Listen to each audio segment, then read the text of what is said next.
Hello everyone, I'm the DreamTeller and I'm here to help you today. I know you use this video to fall asleep, so before that, like the video and subscribe to the channel. Also, where are you from and what time are you watching? Now get comfortable and relax. The last light flickered out, plunging the library into darkness. That's when I heard the footsteps.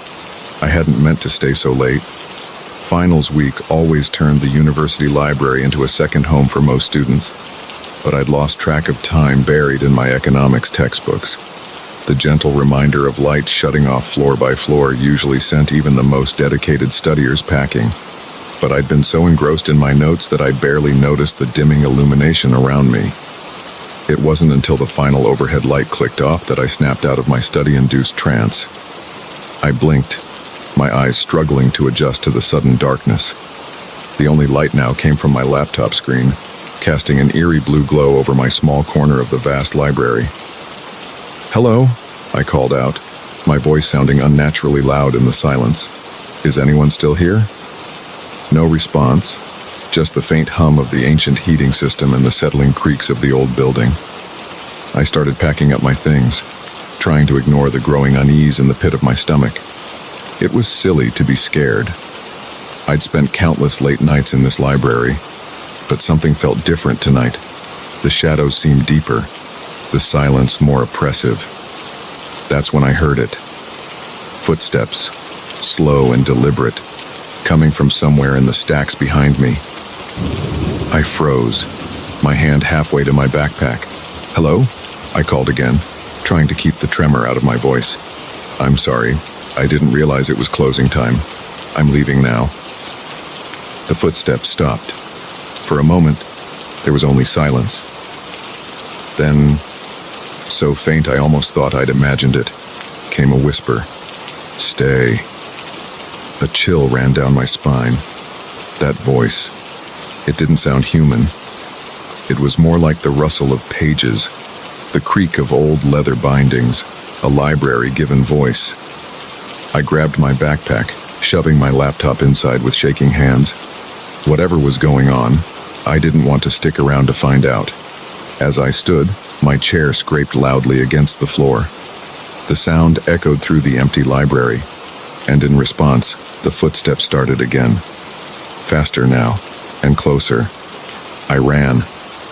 My footsteps pounded against the carpeted floor as I sprinted towards the main staircase. Behind me, I could hear the pursuit. Not just one set of footsteps now, but many, and voices, whispering in that same papery tone. "Stay, read, learn." I took the stairs two at a time, my breath coming in ragged gasps. 5 floors down to the exit. It felt like an eternity. As I reached the 3rd floor landing, a book came flying out of the darkness. Narrowly missing my head, I ducked, nearly losing my balance. More books followed, an impossible barrage. How were they doing this? Who were they? I didn't have time to ponder. I just ran, shielding my face with one arm as I descended. 2nd floor. The whispers were getting louder, more insistent. I could almost make out words now, promises of knowledge and power. Part of me, a small, traitorous part, wanted to stop and listen, to turn around and see what was offering these temptations. I shook my head, dispelling the thought. Whatever was behind me, it wasn't something I wanted to face. 1st floor. I could see the exit now, the glass doors that led to safety. But as I approached, my heart sank. The doors were chained shut, a large padlock glinting in the faint emergency lighting. No, I muttered, yanking futilely at the chains. This couldn't be happening. The library was supposed to be open 24/7 during finals week. Why would they lock up? The footsteps were close now. I could hear them on the stairs, descending with an awful, measured pace. They knew I was trapped. I spun around, pressing my back against the doors. The main lobby stretched out before me, seeming far larger and darker than I remembered. Shadows moved in the periphery of my vision, always vanishing when I tried to look directly at them. "What do you want?" I shouted, my voice cracking with fear. The whispers rose to a crescendo, a susurration of voices that seemed to come from the very walls. Knowledge, power, eternity. A figure emerged from the darkness. At first glance, it looked like an ordinary librarian, an older woman in a cardigan and glasses. But as she stepped closer, I realized with growing horror that she wasn't walking. She was gliding, her feet hovering inches above the ground, and her skin, it was pale and textured, like parchment. "Welcome, young scholar," she said, her voice a dry rustle. "We've been waiting for someone like you. Someone with a thirst for knowledge." More figures appeared behind her. Students, professors, librarians, all with that same papery skin, all floating inches off the ground. Their eyes glowed with an unnatural light, filled with ancient wisdom and terrible hunger. "Join us," the librarian continued, extending a hand towards me. "Become one with the books. Learn the secrets of the universe." For a moment, I was tempted. The promise of unlimited knowledge, of unlocking the mysteries of existence. It was intoxicating. But then I saw the books scattered on the floor around them. Books with covers that looked disturbingly like human skin. And I understood. "No," I said, my voice stronger than I felt. "I don't want your knowledge, I want to leave." The librarian's face twisted into a snarl, all pretense of humanity vanishing. "You don't have a choice," she hissed. "The library has chosen you. You will join our collection." They surged forward, paper-thin hands reaching for me. I closed my eyes, bracing for the inevitable. But instead of cold, papery fingers, I felt a rush of warm air. My eyes snapped open to see the chains on the door glowing red-hot. With a loud crack, they shattered. I didn't hesitate. I shoved the doors open and ran into the cool night air. Behind me, I heard inhuman shrieks of rage and frustration, but I didn't look back. I ran until my lungs burned and my legs felt like jelly. When I finally stopped, gasping for breath, I found myself on the other side of campus.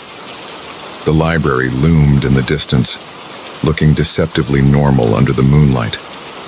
But I knew the truth now. I knew what lurked within its walls when darkness fell. I never went back to that library. I finished my degree taking classes online, making excuses to my friends and professors about why I couldn't study on campus anymore. They wouldn't have believed the truth anyway. Sometimes, late at night, I still hear whispers, the rustle of pages, the creak of leather bindings, and I wonder, did I really escape? Or did a part of me stay behind in that library, forever trapped in the realm of forbidden knowledge? I try not to think about it too much, but I can't help but notice how my skin sometimes looks a little too pale, a little too papery. And when I read, the words seem to sink into me in a way they never did before. So if you're ever studying late in a library, and you find yourself alone when the lights go out, remember my story, and run. Run before the books decide they want to add you to their collection, because some knowledge comes at too high a price, and some libraries never let their patrons leave.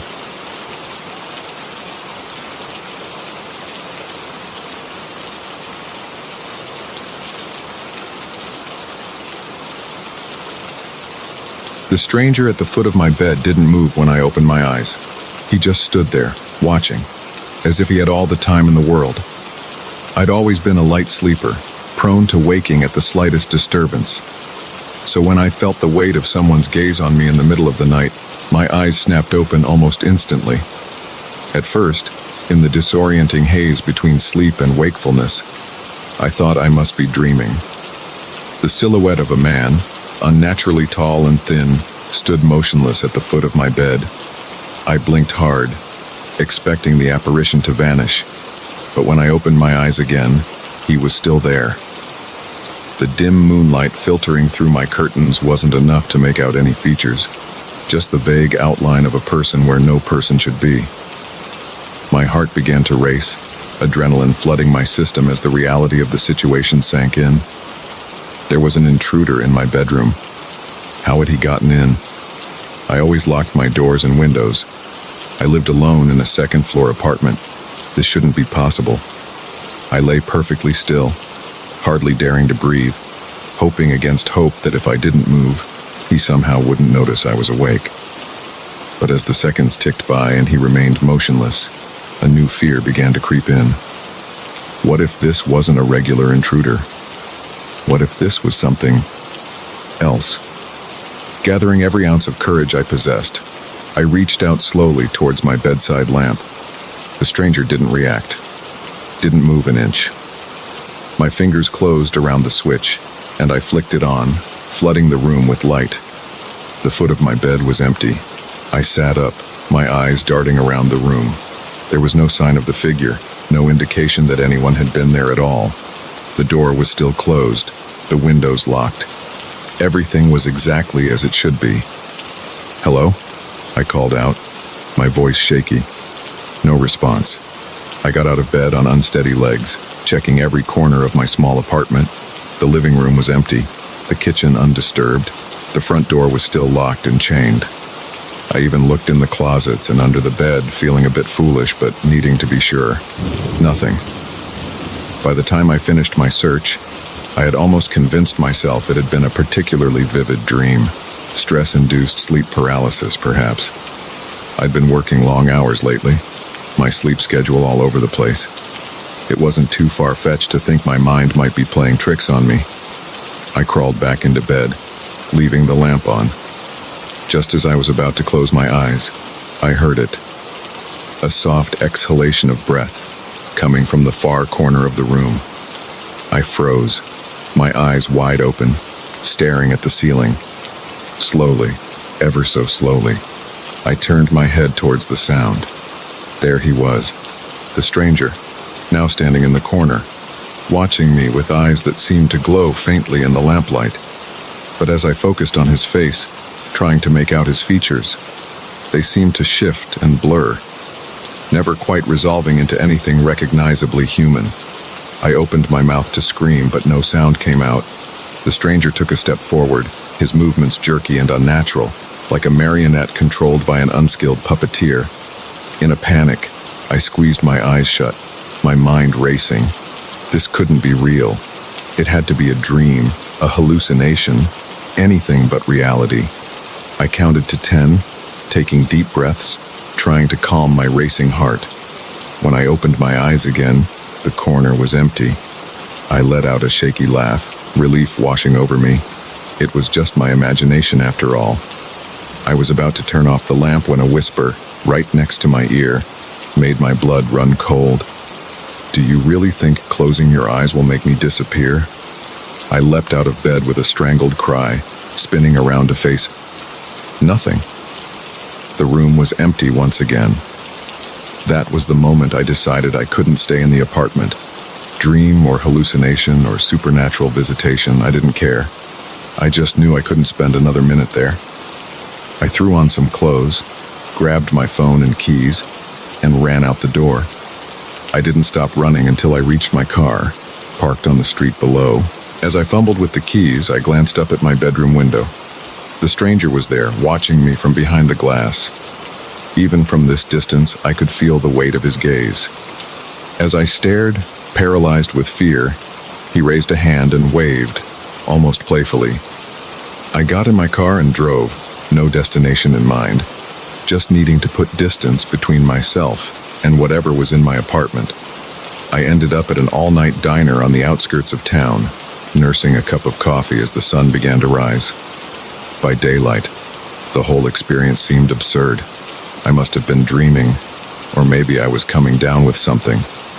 Fever dreams could be incredibly vivid, right? I almost managed to convince myself it had all been in my head. Almost. Because as I raised my mug to take another sip, I caught a glimpse of my reflection in the diner's window. And there, just behind my shoulder, was the blurred outline of a tall, thin figure. I dropped the mug, hot coffee spilling across the table. The waitress rushed over, asking if I was okay. But I couldn't take my eyes off the window. The figure was gone, but I knew what I'd seen. I left the diner in a daze, unsure of what to do next.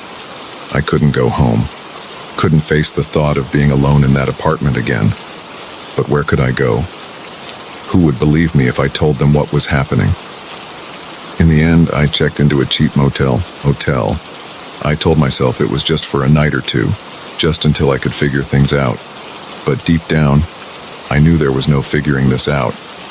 Whatever was happening to me, whatever was following me, it wasn't something that could be explained away or reasoned with. That first night in the motel, I didn't sleep. I sat in a chair facing the door, lights on, TV blaring for company. Every shadow, every movement in my peripheral vision had me on edge, but nothing appeared. As dawn broke, I began to hope. Maybe it was over. Maybe whatever it was had been tied to my apartment, and by leaving, I'd escaped it. Then my phone buzzed with a text message. Unknown number. With trembling fingers, I opened it. It was a picture of me, sitting in that very chair, taken from an angle that could only have been from the foot of the bed. In the background, barely visible in the shadows, was the outline of a tall, thin figure. The message below the photo read, "You can't escape me. I'm always watching." I threw the phone across the room, where it shattered against the wall. But it didn't matter. The damage was done. The realization sank in, heavy and terrifying. This thing, whatever it was, wasn't confined to my apartment. It was following me, and it could interact with the physical world. In the days that followed, I tried everything. I went to the police here, but they dismissed my story as paranoia or a practical joke gone too far. I saw a psychiatrist who prescribed medication for hallucinations. I even consulted a local psychic, desperate for any explanation or solution. Nothing helped. The figure kept appearing, always just at the edge of my vision, always gone when I turned to look directly at it. Sometimes it would move things in my room while I was out. Once, I came back to find all my framed photos turned to face the wall. I couldn't sleep, couldn't eat, couldn't focus on anything but the constant, gnawing fear of when and where it would appear next. My friends started to worry, but I couldn't bring myself to tell them the truth. Who would believe me? And now, as I sit here writing this, I can feel it. That familiar weight of unseen eyes watching me. I know that if I turn around, I'll catch a glimpse of it standing in the corner, but I won't turn. I've learned that acknowledging it only makes things worse. So I keep typing, pretending I don't see the shadow falling over my keyboard, pretending I don't hear the soft sound of breathing that isn't my own, pretending that maybe, just maybe, if I ignore it long enough, it will go away. But I know better now. It will never go away. It will always be there, watching, waiting, and someday, when I least expect it, it will do more than just watch. If you ever wake up to find a stranger at the foot of your bed, don't blink, don't look away, and whatever you do, don't close your eyes, because once it knows you've seen it, it will never leave you alone, and who knows? Maybe it's watching you right now, just beyond the edge of your vision. Why don't you turn around and see?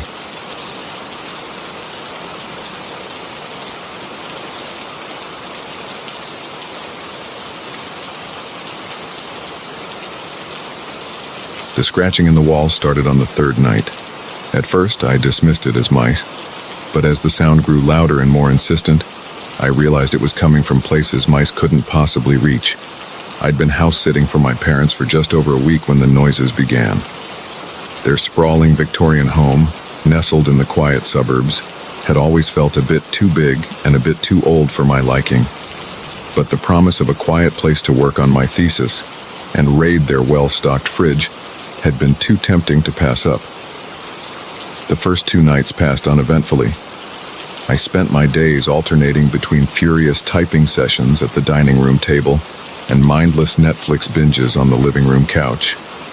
The house creaked and settled around me, but it was nothing out of the ordinary for a structure pushing 100 years old. But on that third night, as I lay in bed trying to fall asleep, I heard it. A faint scratching sound, like fingernails dragging across wood, It seemed to be coming from inside the wall next to my bed. I sat up, holding my breath and straining my ears. For a moment, there was nothing. Then it came again, louder this time. I got out of bed and pressed my ear to the wall. The scratching continued, moving upwards towards the ceiling. Then, to my horror, it seemed to transfer to the ceiling itself, tracing a path directly above my head. "Hello," I called out, feeling foolish even as I did so. "Is someone there?" The scratching stopped abruptly. The silence that followed was somehow worse. I spent the rest of the night with all the lights on, jumping at every creak and groan of the old house. By morning, I had almost convinced myself it had been a dream, a product of too much late-night caffeine and an overactive imagination. But the next night, it happened again, and this time, it wasn't just scratching. I could hear something moving inside the walls, a soft shuffling punctuated by occasional thumps. It sounded big, much too big to be any kind of rodent. I called my parents, trying to keep the panic out of my voice as I casually asked if they'd ever had problems with animals getting into the walls. They assured me they hadn't, but promised to send an exterminator over in a few days, just in case. Those few days stretched on endlessly. Each night the noises grew louder, more frequent. They weren't confined to my bedroom anymore. I could hear them throughout the house, in the living room walls, the kitchen ceiling, even coming up through the floorboards in the study. I took to wandering the house at night, armed with a flashlight and my father's old baseball bat. I examined every inch of the walls, looking for holes or cracks where something could be getting in. But I found nothing. The walls were solid, unbroken expanses of plaster and wood. On the fifth night, I heard something new. A voice.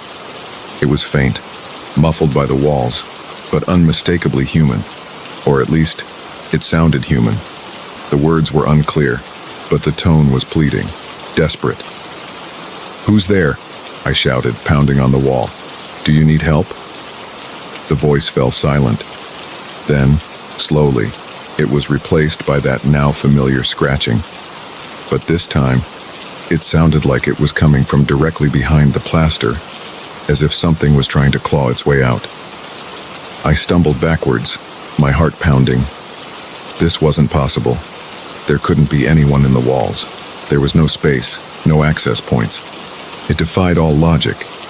But as I watched, a small crack appeared in the wall, right where the scratching was loudest. It spread slowly at first, then faster, branching out like a spider's web. I raised the bat, ready to swing at whatever emerged. The crack widened, plaster dust filling the air. And then, impossibly, a hand thrust through. It was pale, almost translucent, with long, tapered fingers that ended in sharp points. It groped blindly in the air, searching for something to grasp. I screamed and swung the bat. It connected with the hand with a sickening crunch. The hand withdrew, disappearing back into the wall. The scratching resumed, more frantic now, moving rapidly away. I didn't sleep that night. I sat with my back to the corner of the room, bat clutched to my chest, watching the cracked wall for any sign of movement. By morning, I was exhausted, jittery from too much coffee and fear. In the harsh light of day, I examined the wall again. The crack was still there, but it looked smaller somehow, less dramatic. Had I imagined the hand? Was I losing my mind? I spent the day researching the history of the house, looking for any clues that might explain what was happening. What I found chilled me to the bone. The house had been built in the 1920s by a reclusive architect named Edward Holloway. According to local legend, Holloway had been obsessed with the idea of creating a house that was alive. He'd incorporated strange design elements and unorthodox building materials, claiming he was imbuing the structure with a form of consciousness. Holloway had disappeared shortly after the house was completed. The official story was that he'd moved away, but rumors persisted that he'd somehow become trapped within the very walls he'd built, doomed to wander the hidden passages of his living house for eternity. I dismissed it as local folklore, the kind of ghost story every old house seems to accumulate. But as night fell and the noises began again, I couldn't shake the feeling that there was some truth to the tale. This time, I was determined to find answers. I grabbed a hammer from the garage and began tapping on the walls, listening for hollow spots. Most of the house sounded solid, but in the study, I found an area that resonated differently. Heart pounding, I began to chip away at the plaster. It came away easily, revealing a space behind that shouldn't have existed, a hidden passage, barely wide enough for a person to squeeze through. I shone my flashlight into the opening. The beam illuminated a narrow corridor that seemed to stretch endlessly in both directions. The walls were covered in strange symbols and diagrams, etched directly into the wood. As I stood there, trying to process what I was seeing, I heard it. Footsteps, echoing from somewhere deep within the hidden passages. They were coming closer. I scrambled back, ready to run, but something made me hesitate. The footsteps didn't sound threatening. They were halting, unsure, almost timid. "Hello," I called out, surprised by the steadiness of my own voice. "Is someone there?" The footsteps stopped. Then, slowly, a figure emerged from the darkness of the passage. It was an old man, his clothes tattered and outdated, his skin pale as if it hadn't seen sunlight in decades. His eyes, when they met mine, were filled with a mixture of fear and desperate hope. "Are you real?" he asked, his voice cracked and dry from disuse. I nodded, unable to form words. He took a hesitant step forward, then another. "I've been trapped for so long," he said. "The house, it's alive. It doesn't want to let me go." As if in response to his words, the walls around us began to creak and groan. The hidden passage started to close, the edges of the opening I'd made drawing together like a wound healing. Without thinking, I reached out and grabbed the old man's hand, pulling him through the rapidly shrinking hole. We fell backwards onto the study floor just as the wall sealed itself shut, leaving no trace of the opening. The old man, Holloway, I presumed, lay on the floor, gasping and staring wide-eyed at the ceiling. "It's over," he whispered. "After all these years, it's finally over." But even as he spoke, I could hear it. The scratching in the walls, louder than ever before, moving through the house, converging on our location. The house wasn't going to let him go without a fight. I helped Holloway to his feet. "We need to leave," I said. "Now." We made our way through the house, the noises following us, growing louder with each step. Picture frames rattled on the walls, floorboards buckled and warped beneath our feet. It was as if the entire structure was trying to stop us from reaching the front door, but we made it. We burst out into the cool night air, not stopping until we reached the sidewalk. Behind us, the house shuddered and groaned like a living thing in pain. As we stood there, catching our breath, I turned to Holloway. "What now?" I asked. He looked back at the house, a mixture of fear and sadness in his eyes. "Now," he said, "we make sure no one else ever gets trapped in there again." I nodded, understanding. We had work to do, but first, I needed to make a call. My parents were definitely going to need more than an exterminator for this. As we walked away, I could have sworn I heard the house whisper behind us, a sound of longing and loss. I didn't look back. Some things, once seen, can never be unseen, and some houses, once awakened, can never truly be put back to sleep.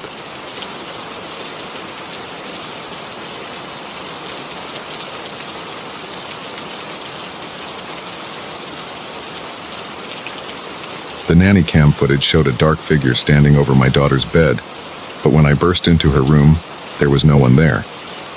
It all started when Lily, my 5-year-old, began talking about the shadow man who visited her at night.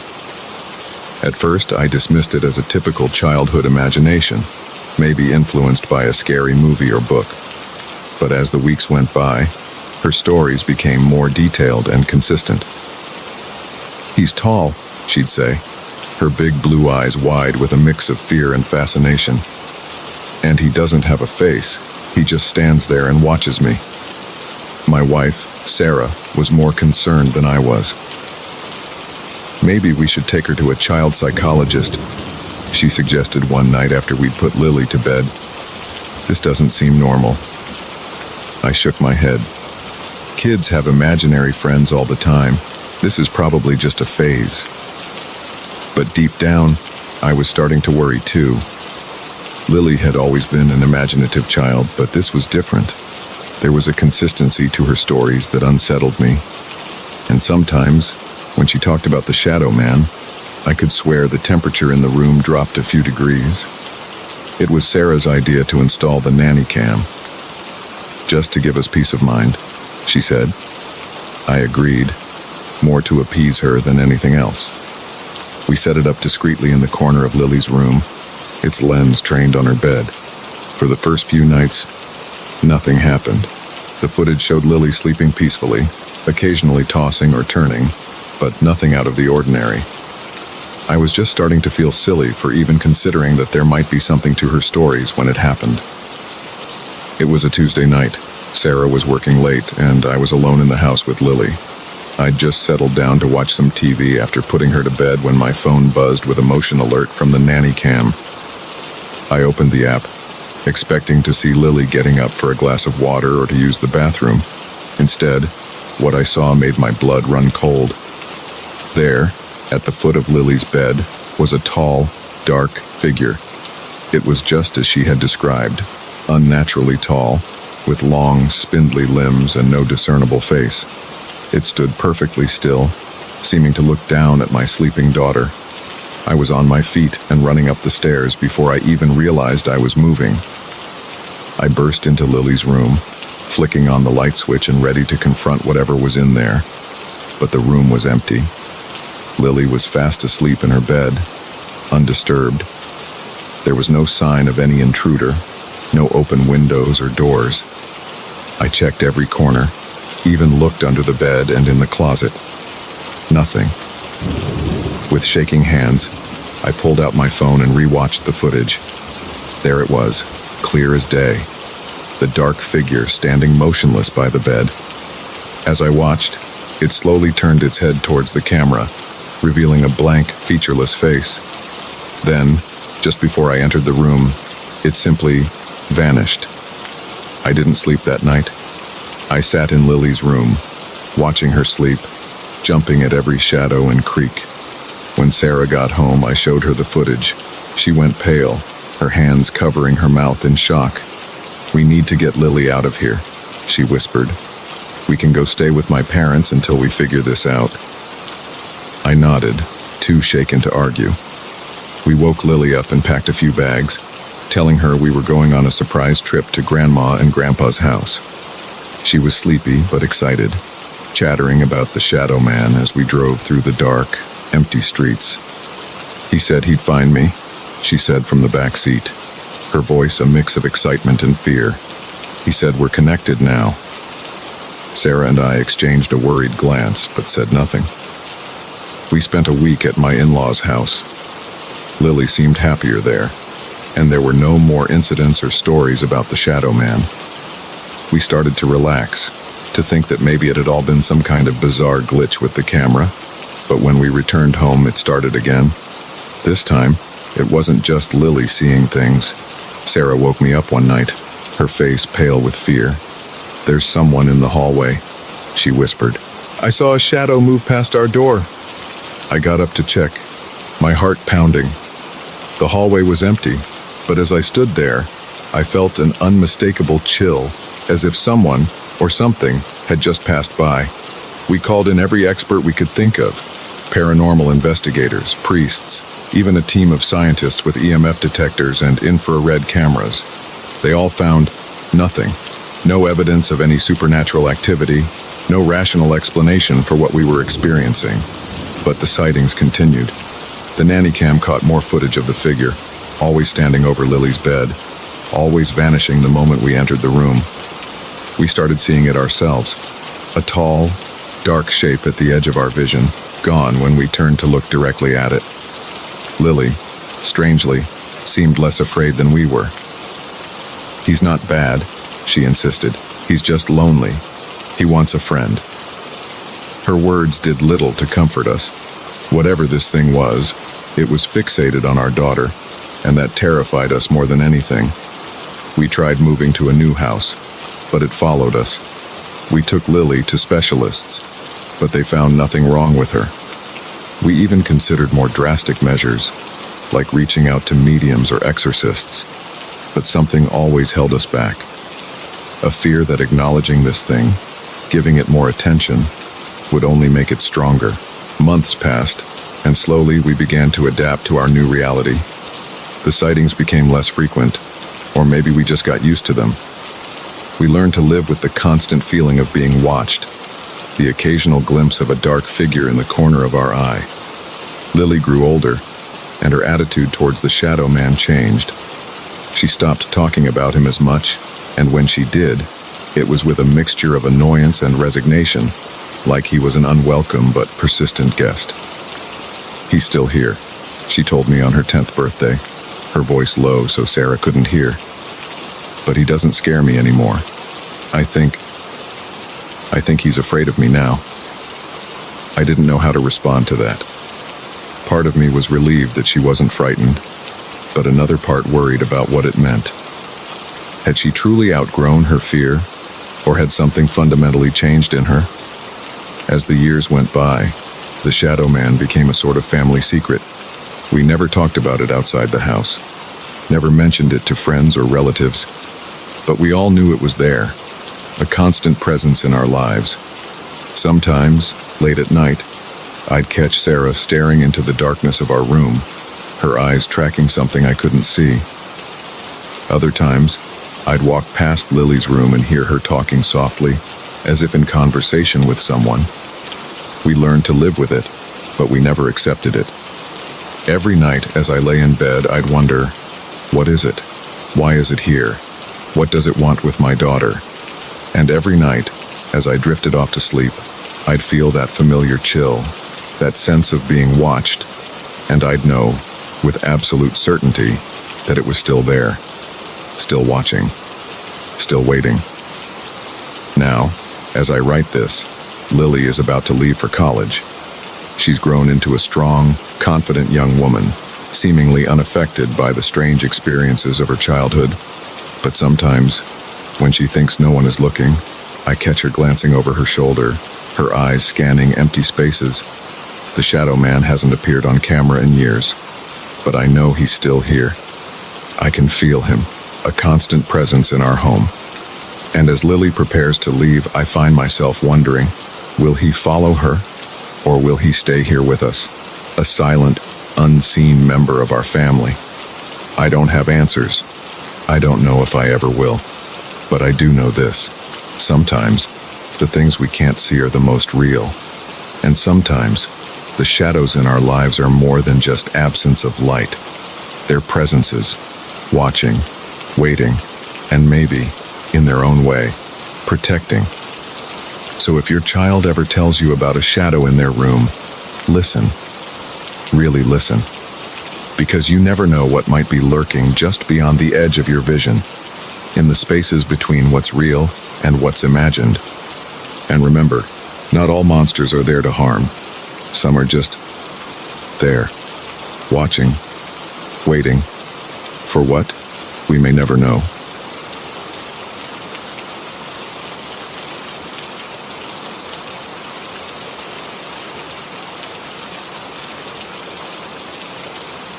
The streetlights went out all at once, plunging the neighborhood into an unnatural darkness.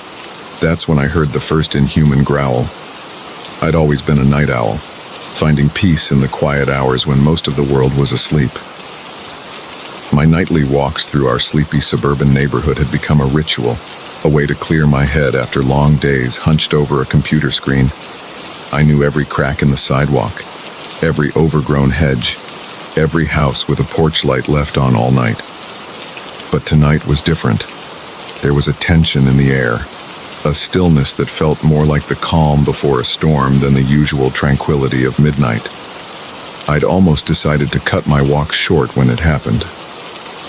One by one, in rapid succession, the streetlights flickered and died. It wasn't the gradual dimming of a power outage, but a synchronized extinguishing, as if someone had flipped a giant switch. In the span of a heartbeat, the familiar streets were swallowed by darkness. I stopped in my tracks, my eyes struggling to adjust. The houses around me were dark too, not a single window glowing with the blue light of a TV or the warm yellow of a lamp. It was as if the entire neighborhood had been cut off from the world. That's when I heard it, a low, guttural sound that sent chills down my spine. It wasn't a dog's bark or a cat's yowl. It was something else, something that didn't belong in this quiet suburban landscape. I turned slowly, trying to pinpoint the source of the noise. In the darkness, shapes seemed to move and shift, playing tricks on my eyes. Was that a tree swaying in the wind, or something more sinister? The growl came again, closer this time, and now there was more than one. The sound seemed to be coming from all around me, encircling me in a predatory chorus. My heart was pounding so hard I could feel it in my throat. Every instinct screamed at me to run, but I knew that was the worst thing I could do. Whatever was out there, running would only trigger its chase response. So I stood perfectly still, barely breathing, straining my eyes against the darkness. That's when I saw them. Eyes. Dozens of pairs of eyes, glowing an unnatural green in the night. They were at varying heights, some close to the ground, others level with my own gaze, suggesting creatures of different sizes. One pair of eyes, larger than the rest, blinked slowly. As it did, I caught a glimpse of the creature it belonged to. It was vaguely canine in shape, but far larger than any dog I'd ever seen. Its fur seemed to absorb what little light there was, creating a silhouette of pure darkness. I took a hesitant step backward, and the creature's head snapped towards me. A low growl rumbled from its throat, a sound that seemed to vibrate the very air around me. In that moment, I knew I was no longer at the top of the food chain. These things, whatever they were predators, and I was prey. I broke into a run, all thoughts of staying still forgotten in the face of pure, primal fear. Behind me, I could hear the creatures giving chase, their paws thundering against the pavement. I sprinted down the familiar streets, now made alien by the darkness and the monstrous pursuit. My lungs burned, my legs ached, but terror kept me moving. I didn't dare look back, afraid of what I might see gaining on me. As I rounded a corner, I saw salvation. My house, just a block away. If I could make it inside, maybe I'd be safe. Maybe these things couldn't enter without invitation, like vampires in old stories. I put on a final burst of speed, fumbling in my pocket for my keys as I ran. Behind me, the growls and snarls grew louder, closer. I could feel hot breath on the back of my neck, sharp teeth just inches from closing around my throat. I reached my front door, my shaking hands struggling with the lock. Just as I felt teeth graze my ankle, I tumbled inside, slamming the door shut behind me. For a moment, there was silence. Then, a heavy thud against the door. Another. The wood creaked and groaned under the assault. I scrambled away, my back pressed against the far wall of the entryway, watching in horror as the door bulged inward with each impact. But it held. After what felt like an eternity, the pounding stopped. I could hear snuffling sounds outside, like enormous creatures scenting the air. Then, slowly, the sounds retreated. I stayed there, huddled on the floor, for hours. As the first light of dawn began to filter through the windows, I finally found the courage to look outside. The street was normal, quiet, empty. The streetlights were on, bathing everything in their familiar orange glow. There was no sign of the monstrous creatures that had chased me, no evidence of the terror I'd experienced. Had I imagined it all? Was it some kind of vivid hallucination brought on by stress and lack of sleep? But as I opened the door, my foot crunched on something. I looked down to see deep claw marks scored into the wood, far larger than any normal animal could make. And there, on the welcome mat, was a tuft of jet black fur that seemed to swallow the light around it. In the days that followed, I tried to convince myself it had been a dream.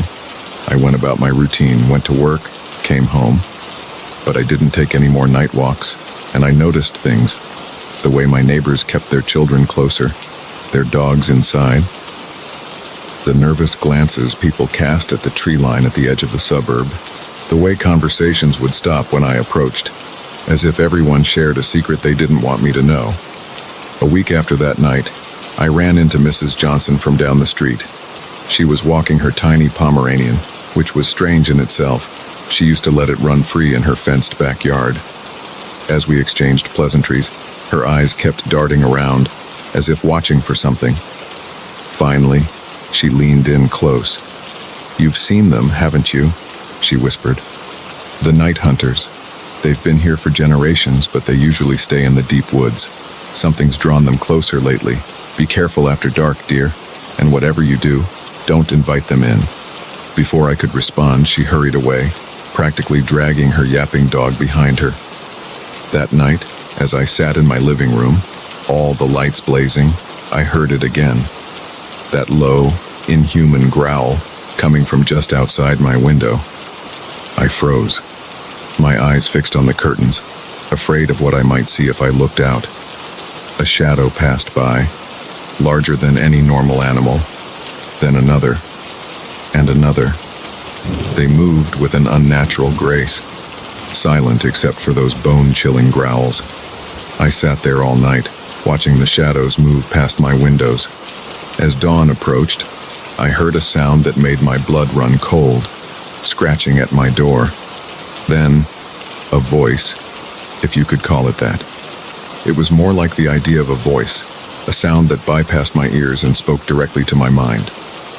"Let us in," it said, its tone a mixture of command and seduction. "We've been waiting so long. Let us in, and all the secrets of the night will be yours." I squeezed my eyes shut, covering my ears even though I knew it wouldn't help. "No," I whispered. "You're not welcome here. Go away." There was a pause, then a sound like a sigh, equal parts disappointment and hunger. "As you wish," the voice said, "but we'll be waiting. We're always waiting." When I opened my eyes, sunlight was streaming through the windows. The street outside was normal, filled with the sounds of my neighbors starting their day. But things had changed. I knew now that the night held secrets, dangers that most people never saw. And I knew that those dangers were watching, waiting for an invitation, a moment of weakness. I still live here, in this quiet suburban neighborhood. I still see my neighbors, go to work, try to live a normal life.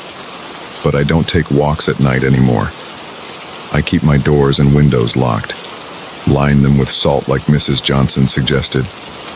And every night, as darkness falls, I listen for those growls, watch for those glowing eyes, because now I know the truth. The night is alive, and it's hungry. And sometimes, it comes hunting in places we think are safe.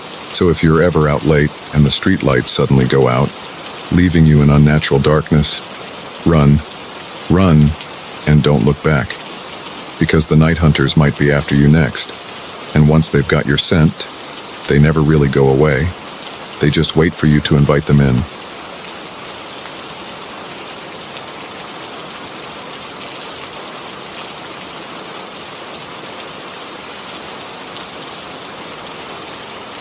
The muddy footprints on my porch weren't there when I let the dog out, but they were there when I went to let him back in, leading right to my front door. I'd been home alone for the past week while my husband, Mark, was away on a business trip. Our German shepherd, Maxie, had been my constant companion, his presence a comfort in the empty house. We'd fallen into a routine, work during the day, dinner and TV in the evening, and a final trip outside for Max before bed. That night had started like any other. I was curled up on the couch, half watching some reality show while scrolling through my phone. Max's whine at the back door signaled it was time for his nightly outing. "All right, buddy," I said, getting up with a stretch. "Let's make this quick. It's cold out there." I opened the door and Max bounded out into the backyard, disappearing into the darkness beyond the porch light's reach. I stood there for a moment, shivering in the chilly night air, waiting for the familiar sound of him doing his business.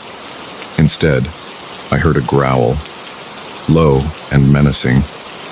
It was a sound I'd never heard Max make before. The hair on the back of my neck stood up.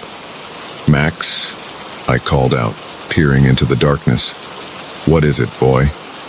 The growling intensified, and I could hear Max's paws scrabbling against the ground, as if he was backing up. Something was wrong.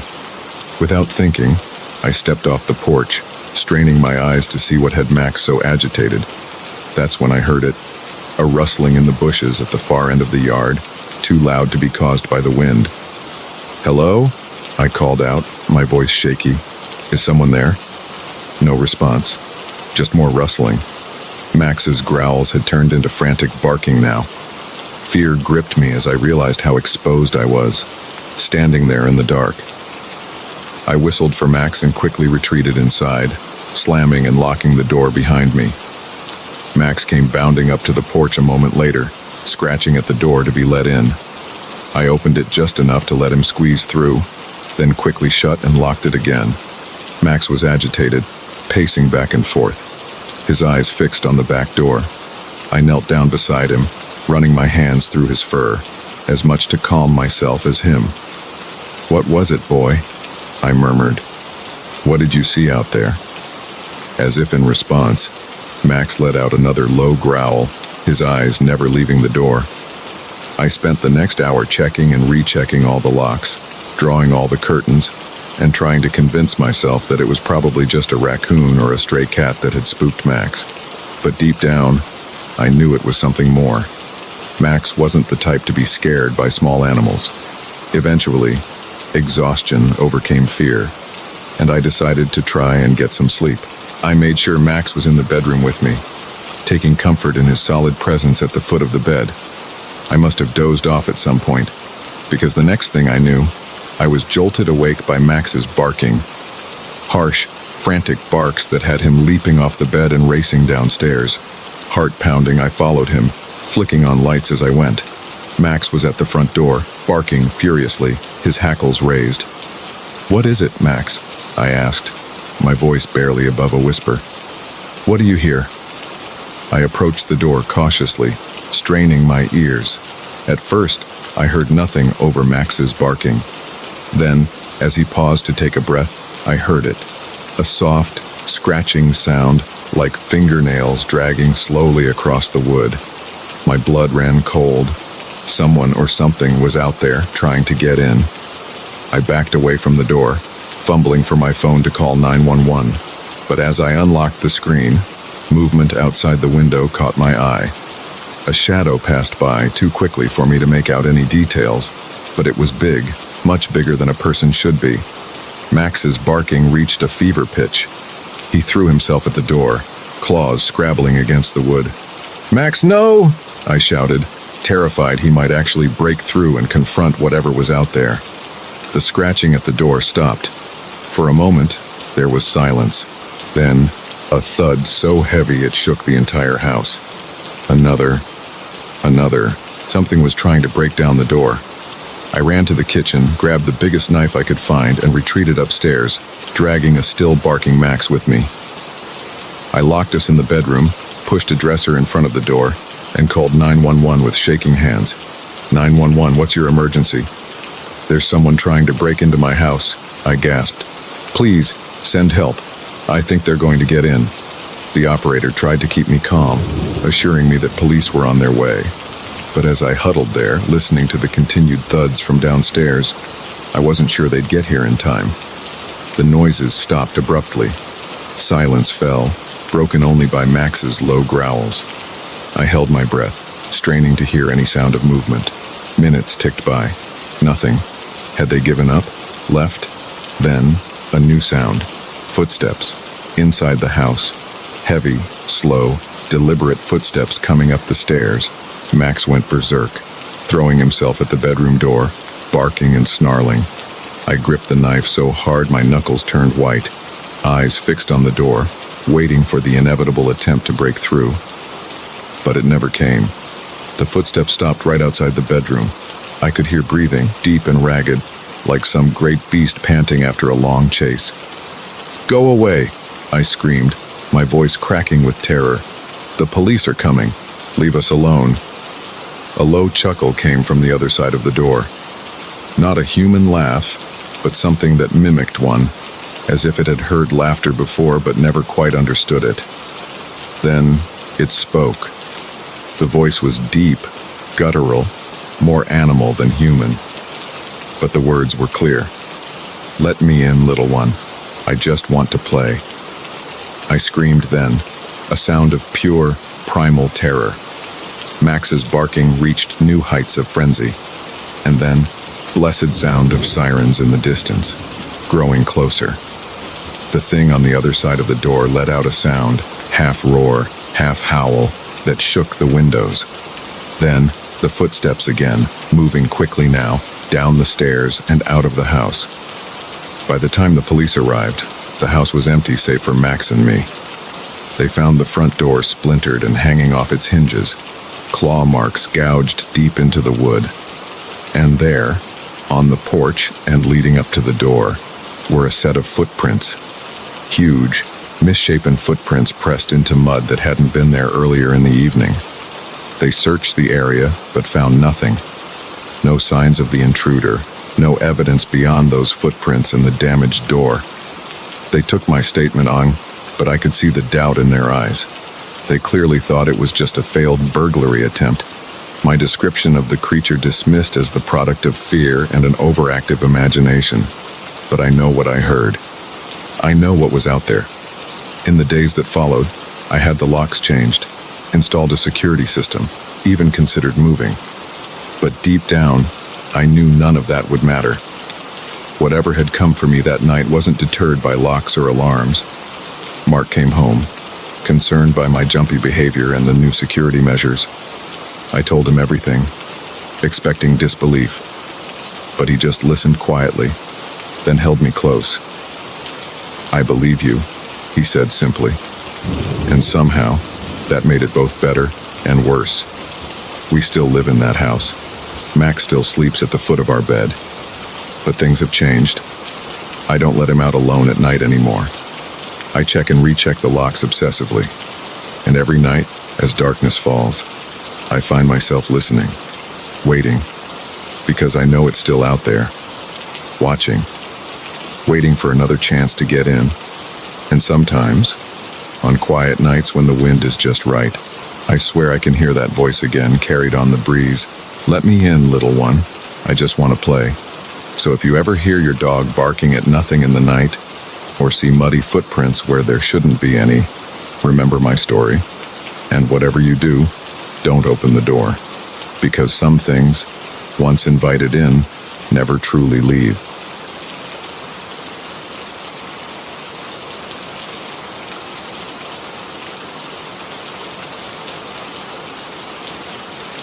The chanting started at exactly 3:33 a.m. every single night. That's when we realized our new neighbors weren't quite what they seemed. My wife, Emily, and I had just moved into our first apartment together. It was a cozy 2-bedroom in an old converted house. Nothing fancy, but it was ours. We were excited to start this new chapter of our lives, blissfully unaware of the strangeness that awaited us. The first few nights were uneventful. We unpacked, arranged furniture, and slowly settled into our new home. Our neighbors, a middle-aged couple we'd only glimpsed in passing, seemed quiet and kept to themselves. Perfect, we thought. It was on the 4th night that things changed. I woke up suddenly, my heart racing for no apparent reason.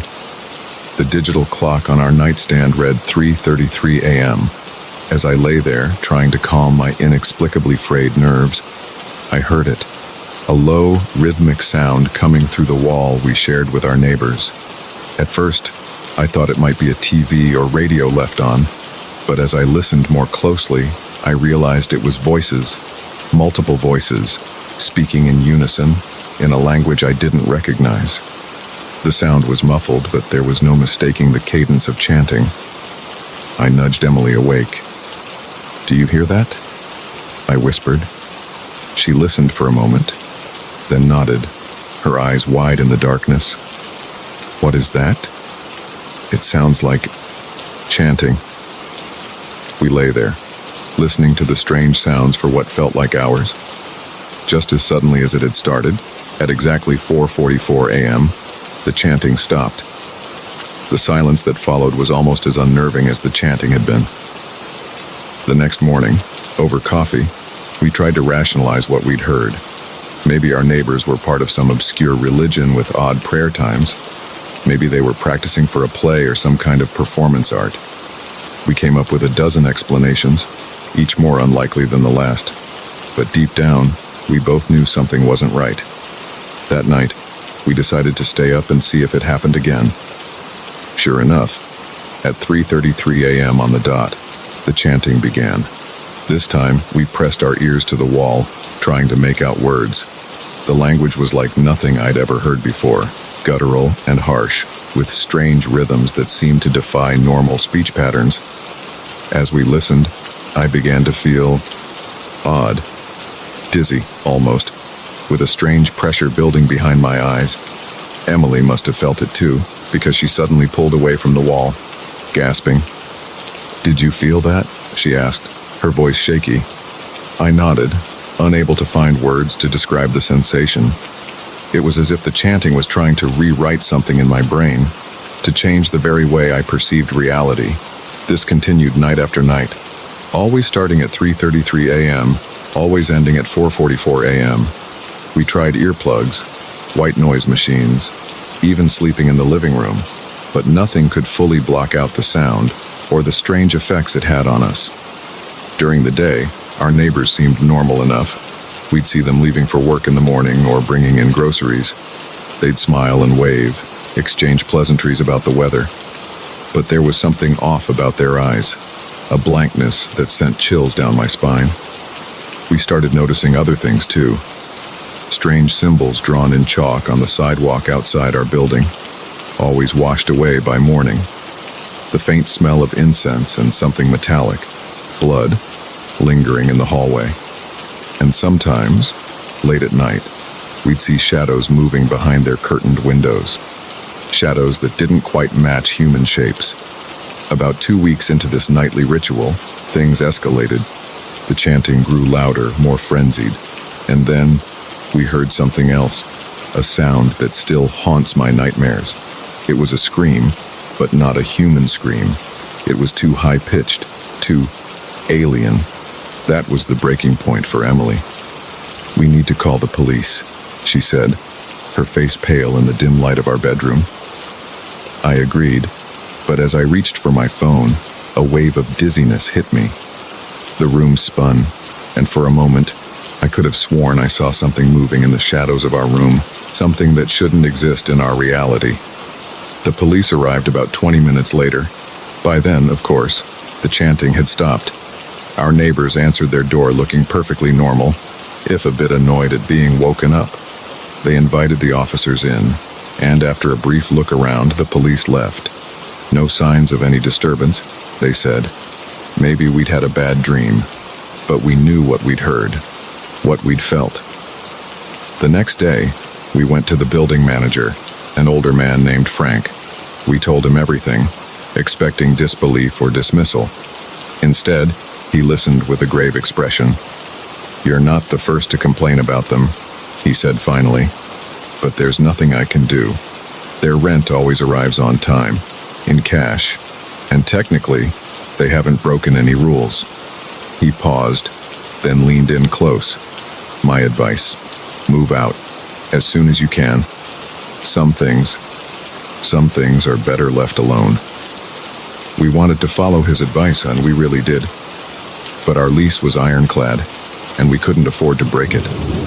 So we stayed, enduring night after night of that terrible chanting. As the weeks wore on, the effects became more pronounced. We started having nightmares, vivid, horrifying dreams of impossible geometries and vast, dark entities that defied description. We'd wake up with nosebleeds, or find strange symbols carved into our skin that faded by morning. Emily started to change. She became withdrawn, spending hours staring at blank walls, muttering under her breath in that same strange language we heard at night. I wasn't much better. I found myself drawn to odd books in the library, texts on obscure occult practices and eldritch horrors. One night, about 2 months after it all began, I woke up to find Emily gone from our bed. Panicked, I searched the apartment, finally finding her pressed up against the wall we shared with our neighbors. She was chanting along with them, her eyes rolled back in her head, blood trickling from her nose. I tried to pull her away, but she fought me with inhuman strength. As we struggled, I caught a glimpse of something through a crack in the baseboard. An eye.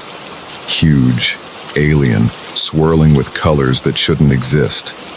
It blinked, and in that moment, I understood. Our neighbors weren't summoning something.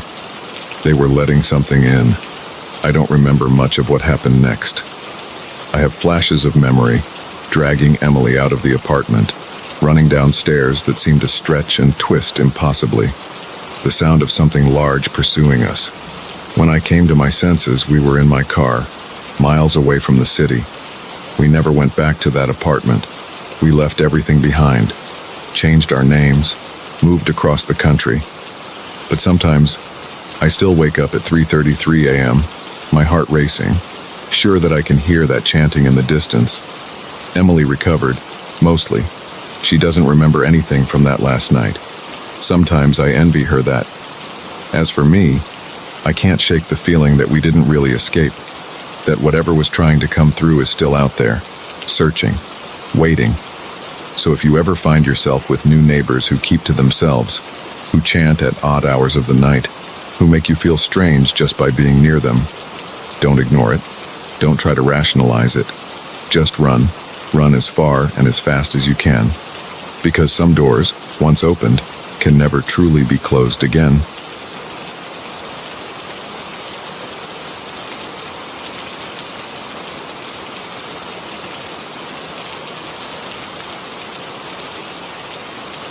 The laughter of children echoing through empty hallways is unsettling enough. But when I followed the muddy footprints to a classroom that should have been locked, I knew this was no ordinary night shift. I'd been working as a night janitor at Millbrook Elementary for about 6 months. It was an easy gig. Mop the floors, clean the bathrooms, make sure everything was tidy for the next day. The solitude suited me. After a messy divorce and a string of dead-end jobs, the quiet nights gave me time to think, to plan my next move. That night started like any other. I arrived just as the last of the after-school programs were wrapping up, nodding to the tired-looking teachers as they headed out.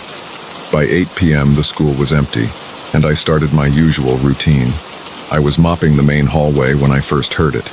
A giggle, high-pitched and playful, coming from somewhere down the corridor. I froze, mop in hand, straining my ears. For a moment, there was nothing.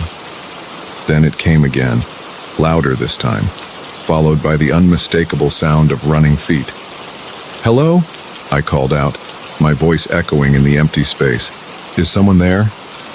No response, just another burst of giggles, now sounding further away.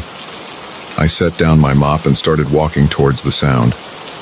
It wasn't unusual for a kid to get left behind occasionally, though it had never happened this late before. As I rounded the corner, I saw them. Small, muddy footprints leading down the hallway. My first thought was annoyance. I'd just cleaned that floor. But as I followed the trail, a sense of unease began to grow. The footprints were small, definitely a child's, but there was something off about them. They were too perfect, too evenly spaced, and they seemed to shimmer slightly in the dim emergency lighting, as if the mud was still wet. The trail led me to the door of classroom 205. I knew it should be locked. I'd checked all the doors at the start of my shift, as always. But as I reached for the handle, I heard it again. Laughter, coming from inside the room. Multiple voices this time. I hesitated, my hand on the doorknob. Something about this felt wrong. Very wrong. But I was the only adult in the building. If there were kids in there, it was my responsibility to get them out safely. Taking a deep breath, I turned the handle and pushed the door open. The classroom was dark, lit only by the faint glow of the emergency exit sign. At first glance, it seemed empty, but as my eyes adjusted, I saw them. Small figures, huddled in the back corner of the room. 3, maybe 4 of them. "Hey there," I said, trying to keep my voice calm and friendly. "Are you kids lost? Let's get you home to your parents." They didn't respond, didn't move, just stood there, unnaturally still. I took a step into the room, fumbling for the light switch. "It's okay," I said. "I'm not going to hurt you. I'm just here to help." My fingers found the switch, and I flicked it on. The fluorescent lights flickered to life, illuminating the classroom. And in that moment, I felt my heart stop. The figures in the corner weren't children, at least, not anymore. They were something else. Their skin was pale, almost translucent, stretched tight over 2 sharp bones. Their eyes were huge, black, and utterly devoid of life. And their mouths were split into wide, impossible grins, filled with needle-like teeth. For a heartbeat, we just stared at each other. Then, as one, they began to move towards me. Their movements were jerky, unnatural, like marionettes controlled by an unskilled puppeteer. I stumbled backward, slamming the door shut. I could hear them on the other side, their little fists pounding against the wood, those high-pitched giggles now sounding more like shrieks. I ran. Down the hallway, past my abandoned mop, not stopping until I reached the main office. With shaking hands, I called 911. "There's someone in the school," I gasped when the operator answered. "In classroom 205. I think they might be trying to hurt the children." I couldn't bring myself to tell her what I'd really seen. Who would believe me? The police arrived within minutes. I led them to the classroom, my heart pounding so hard I thought it might burst out of my chest. But when they opened the door, the room was empty. No sign of the child things. No evidence anyone had been there at all. The officers were sympathetic but skeptical. They searched the school but found nothing out of the ordinary. One of them gently suggested that maybe I'd been working too hard, that stress can play tricks on the mind. I nodded, mumbled something about lack of sleep, and watched them leave, but I knew what I'd seen. Those things had been real. I finished my shift in a daze, jumping at every sound, half expecting to hear that laughter again. But the school remained quiet, almost unnaturally so. As I was locking up, I noticed something that made my blood run cold. The muddy footprints I'd followed earlier were gone. The floor was spotless, as if I'd never mopped it at all. I quit the next day. Couldn't bear the thought of spending another night in that school. But even now, months later, I can't shake the memory of what I saw. Those not children, with their 2 wide grins and empty eyes. Sometimes, late at night, I think I can hear their laughter. Distant, but getting closer. And I wonder, did I really escape that night? Or did something follow me home? I've tried to move on, to forget, but every time I pass a school, every time I hear children laughing, I feel that same cold dread creep over me. Because now I know the truth. There are things in this world that shouldn't exist. Things that wear the faces of innocence to hide their true nature. And sometimes, when the night is dark and the halls are empty, they come out to play. I've never told anyone else what I saw that night. Who would believe me? But I know it was real. As real as the nightmares that still wake me up, drenched in sweat, the echo of childish laughter ringing in my ears. So if you're ever alone in a school at night, and you hear the sound of children playing when there should be no one there, don't investigate. Don't follow the sound. Just run. Run as fast and as far as you can. Because some games, once you start playing, you can never stop. And some players don't like to lose. I still drive by Millbrook Elementary sometimes, usually late at night when I can't sleep. The school looks normal enough in the daylight. But at night, when the shadows are long and the windows are dark, I swear I can see small figures moving inside. waiting, watching, and sometimes, just sometimes, I hear that laughter again. Faint, but unmistakable. A reminder that some things, once seen, can never be unseen, and some doors, once opened, can never truly be closed again. So I keep driving, never stopping, always looking over my shoulder, because I know now that the monsters are real, and they wear the faces of children.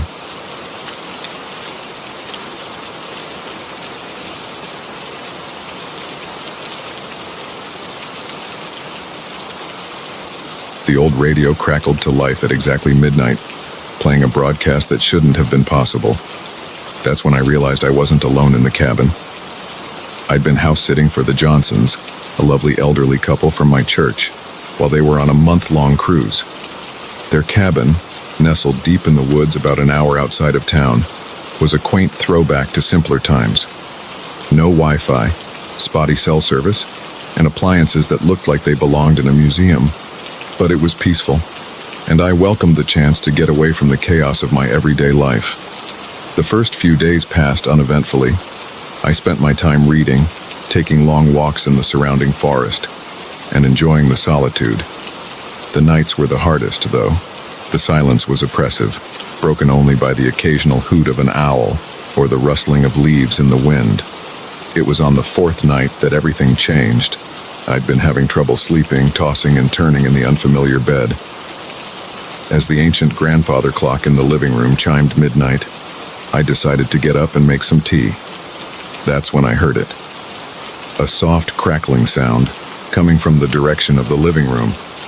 At first, I thought it might be the fireplace coming back to life, but I distinctly remembered banking the coals before bed. As I crept down the hallway, the sound became clearer.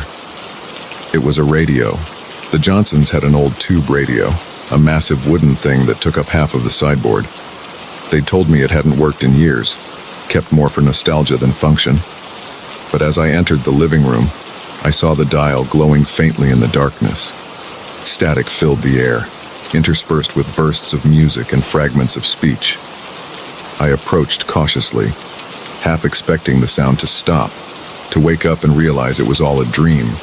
But the radio continued its eerie broadcast. As I got closer, the static began to clear. A voice emerged, deep and resonant, with an accent I couldn't quite place.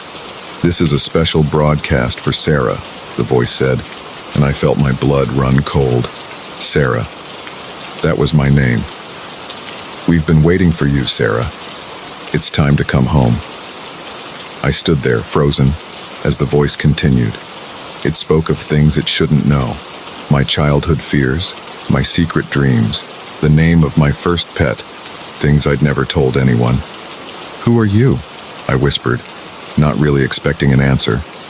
The radio crackled, and for a moment, I thought I saw a face in the glowing dial, gaunt, with hollow eyes and a too-wide smile.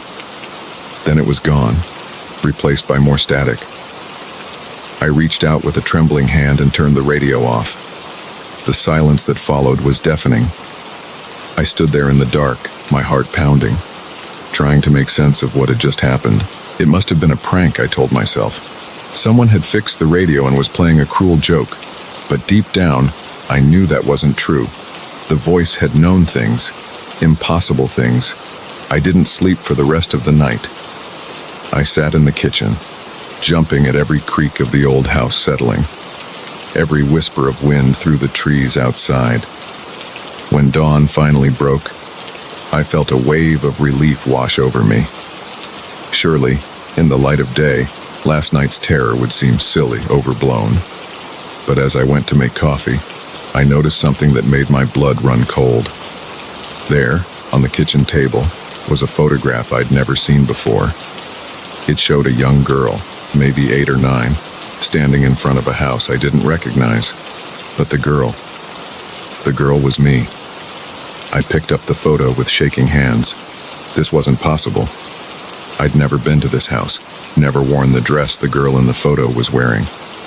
Yet there I was, smiling at the camera as if I didn't have a care in the world. I turned the photo over. On the back, in faded handwriting, was a single sentence. "Sarah comes home. 1954. 1954. Decades before I was born. I dropped the photo as if it had burned me. This wasn't happening. It couldn't be happening. I needed to get out of this house, to call someone, anyone. I ran to the front door, only to find it locked. Not just locked, sealed. It was as if the door had fused with the frame, becoming one solid piece of wood. The windows were the same, smooth panes of glass with no way to open them. Panic rising in my throat, I ran from room to room, looking for a way out. But every exit was sealed. I was trapped. As my desperation peaked, the radio crackled to life again. This time, the voice was clearer, closer somehow. "Why are you running, Sarah? Don't you want to come home? We've been waiting so long." I spun around, half expecting to see someone standing behind me, but the room was empty. The voice was coming from the radio, yet it sounded as if it was right next to me, whispering in my ear. "Who are you?" I screamed. "What do you want from me?" The radio static cleared, and suddenly, I could see images forming in the glowing dial. A house, the same one from the photograph. A family gathered around a dinner table, faces blurred and indistinct. And there, at the head of the table, was the girl from the photo, me, but not me. "We're your family, Sarah," the voice said, gentle now, almost loving. "You've been lost for so long. It's time to remember, time to come back to us." As I watched, transfixed, the images in the radio began to move. I saw the girl, me, growing up, living a life I had no memory of. I saw her fall in love, have children, grow old, and through it all, the house remained, unchanging, eternal.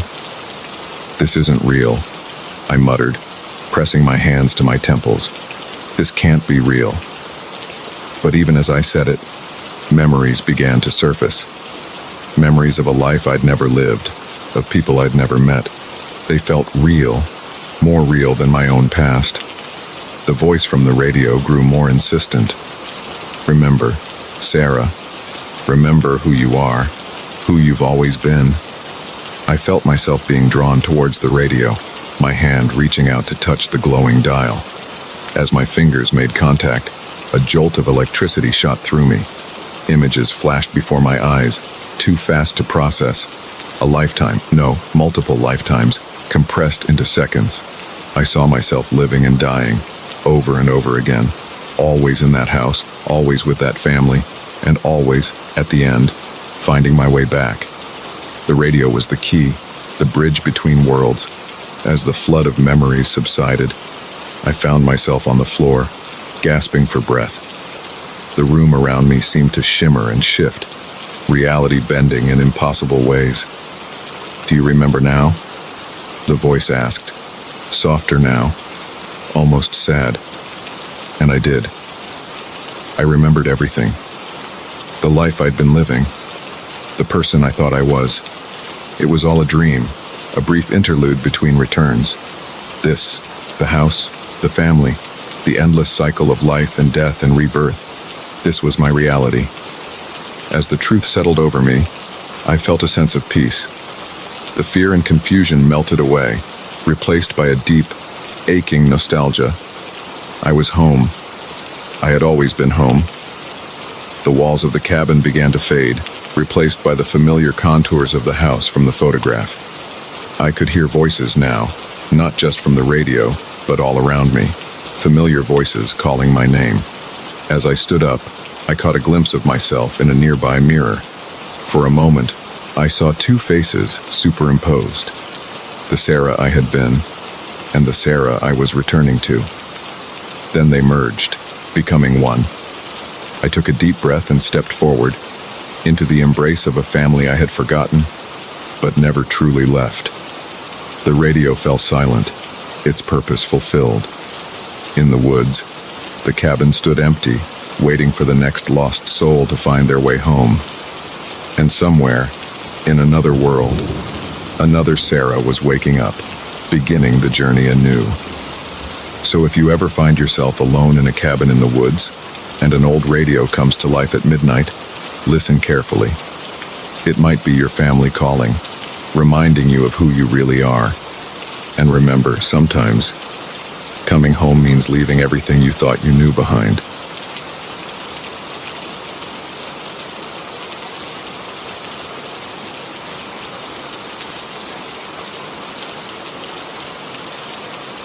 The GPS told me to turn right, but there was no road there, just an overgrown path disappearing into the darkening woods. That should have been my first warning. I'd been driving for hours, trying to make it to my sister's wedding rehearsal dinner. A last-minute work emergency had delayed my departure, and now I was racing against time, taking every shortcut my GPS suggested. As the sun began to set, bathing the countryside in an eerie orange glow, I found myself on increasingly narrow and unfamiliar roads. In 500 feet, turn right, the robotic voice instructed. I squinted through the windshield, searching for any sign of a road. All I could see was a dense wall of trees and underbrush.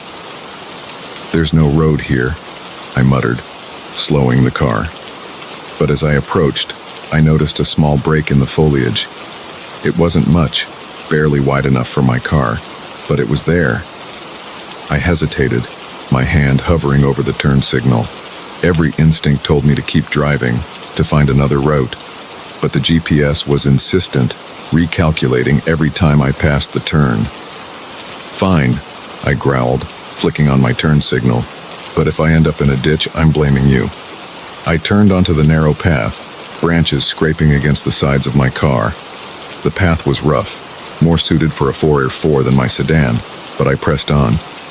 The GPS showed this route shaving a good hour off my trip, and I couldn't afford to be any later. As I drove deeper into the woods, the light faded quickly. Soon, I was relying entirely on my headlights, which seemed dimmer than usual in the oppressive darkness of the forest. The path twisted and turned, each bend revealing more of the same: trees, shadows, and an increasing sense of isolation. After about 20 minutes, I began to worry. Shouldn't I have reached a main road by now? I checked my phone, but there was no signal. The GPS, however, continued to confidently direct me forward. That's when I noticed something odd. The trees seemed to be changing. At first, I thought it was just a trick of the light, but as I drove on, I couldn't deny it. The trunks were growing paler, almost white, and their shapes were becoming more uniform, unnaturally straight and tall. I slowed the car, peering out into the darkness. The forest floor was carpeted with a thick mist that swirled in my headlights. And there, just at the edge of the light's reach, I saw something that made my blood run cold. A figure, tall and impossibly thin, stood motionless among the trees. Its skin was as pale as the trunks surrounding it, and its limbs were long and jointed in ways that defied human anatomy. As I watched, frozen in horror, it slowly turned its head towards me. I slammed on the accelerator, heart pounding. The car lurched forward, engine protesting as I pushed it to its limits on the uneven path. I didn't dare look in the rearview mirror, afraid of what I might see. The GPS chimed, its cheerful tone a stark contrast to my panic. "Recalculating route," it announced. The map on the screen flickered, then went black. When it came back, the route had changed. Instead of the straight line it had been showing, it now displayed a complex spiral, leading deeper into the heart of the forest. I tried to turn it off, to silence its increasingly frantic directions, but the power button did nothing. The voice grew louder, more insistent. Turn left now." There was no left turn, just more trees, more mist, more darkness. But as I drove on, refusing to follow its commands, I began to see things in my peripheral vision. More of those pale, elongated figures flitting between the trees, sometimes so close I could almost feel their breath on the car windows. The GPS voice changed, becoming deeper, more guttural. It no longer gave directions, just repeated one phrase over and over. "You're almost home. You're almost home. You're almost home." I was crying now, tears blurring my vision as I sped through the nightmare forest. The path grew narrower, the trees closing in on either side, branches whipped against the windshield, leaving trails like claw marks. Suddenly, the trees parted, revealing a small clearing. In the center stood a house, if you could call it that.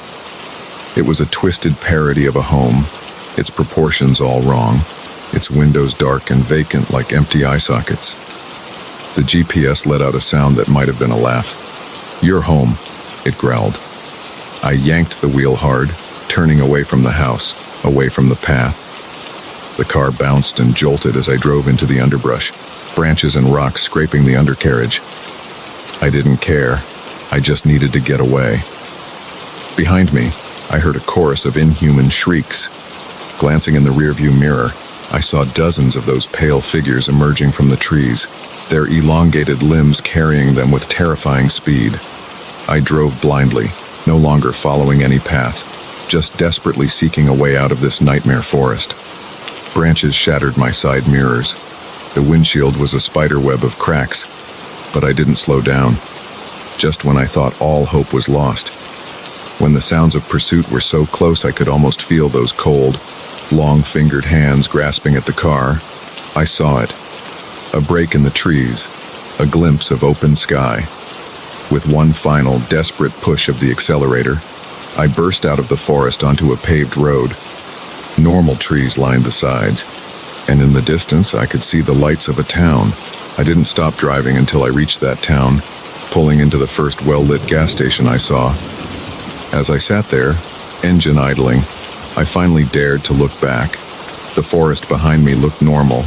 No pale trees, no mist, no twisted house, just ordinary woods. With shaking hands, I checked my phone. It showed I had been in those woods for over 3 hours, though it had felt like minutes. I had dozens of missed calls and texts from my sister, worried about where I was. I called her, making up a story about car trouble and poor cell reception. As I spoke, I noticed something that made my blood run cold. There, clinging to my cracked side mirror, was a long, pale finger, torn off at the knuckle. I never told anyone the full story of what happened that night. Who would believe me? I got rid of that GPS, switched to paper maps for a while. But sometimes, late at night when I'm driving on a lonely road, I'll hear a whisper from my car's speakers. "You're almost home. You're almost home." And I'll see something pale and elongated moving just beyond the reach of my headlights. So if your GPS ever tries to lead you down a road that shouldn't exist, don't take that turn. Some shortcuts aren't worth the cost, and some places, once you find them, never really let you leave. I still drive past that spot sometimes, usually during the day when I'm feeling brave. The entrance to that path is never there. But sometimes, just as I'm about to pass, I'll catch a glimpse of something in my peripheral vision. A break in the trees that shouldn't be there. A flash of pale bark. A figure standing impossibly still. I never stop. I never look directly at it. But I know it's there, waiting. And sometimes, when the night is dark and I'm driving alone, I wonder, did I really escape? Or am I still in those woods, living out a fantasy of escape while those pale figures watch and wait, knowing that sooner or later, I'll find my way back to that twisted home they prepared for me? I don't have an answer, but I know one thing for certain. I'll never trust a GPS again. Because sometimes, the fastest route isn't the one you see on the map. Sometimes, it's the one that leads you exactly where you're not supposed to go.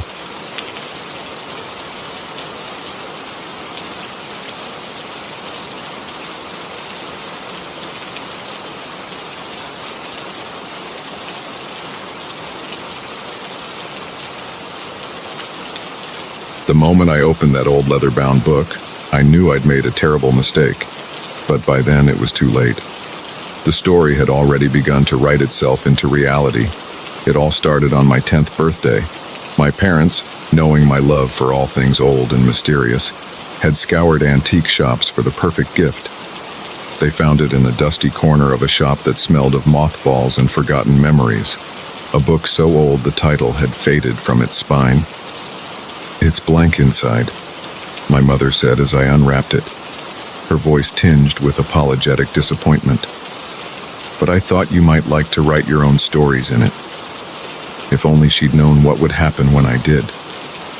That night, tucked under my covers with a flashlight, I opened the book for the first time. The pages were yellowed with age, but crisp and unmarked. I put pen to paper and began to write. Once upon a time, I scrawled, there was a boy who could make his dreams come true. I fell asleep with the book clutched to my chest, my mind swirling with possibilities. The next morning, I woke to find a shimmering golden key on my nightstand. It hadn't been there when I went to bed, I was sure of it. I picked it up, marveling at its intricate design and unexpected weight. That's when I noticed the book. It had fallen open in the night, and there on the page where I'd written my story starter was a continuation in handwriting that wasn't mine.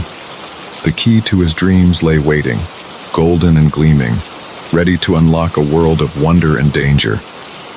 My heart raced. This was impossible. And yet, there it was, both on the page and in my hand. Excited and a little scared, I added to the story. The boy used the key to open a door that hadn't been there before. No sooner had I written the words than I heard a creak behind me. I turned to find a door in my bedroom wall, ornate and ancient looking, with a keyhole that seemed to beckon. My hands trembling, I inserted the key and turned it. The door swung open to reveal not my closet, but a sun-dappled forest glade that definitely didn't belong in suburban Ohio. I slammed the door shut, my heart pounding. This couldn't be real. I was dreaming. I had to be. But when I pinched myself, I didn't wake up. The door was still there, the key still warm in my hand. Over the next few days, I experimented. I wrote about flying and found myself soaring over my neighborhood. I described a friendly dragon, and it appeared in my backyard, much to the neighbors' alarm. I even managed to ace a math test by writing that I was a genius at multiplication. It was exhilarating, intoxicating. For the first time in my life, I felt truly powerful. But then things started to go wrong. It began small. I wrote about a never-ending ice cream sundae, only to find myself buried in a mountain of melting dairy that nearly drowned me. I described a day off from school and woke to find the building had burned down overnight. Thankfully, no one was hurt. I tried to be more careful after that, to think through the consequences of my words. But the book seemed to have ideas of its own.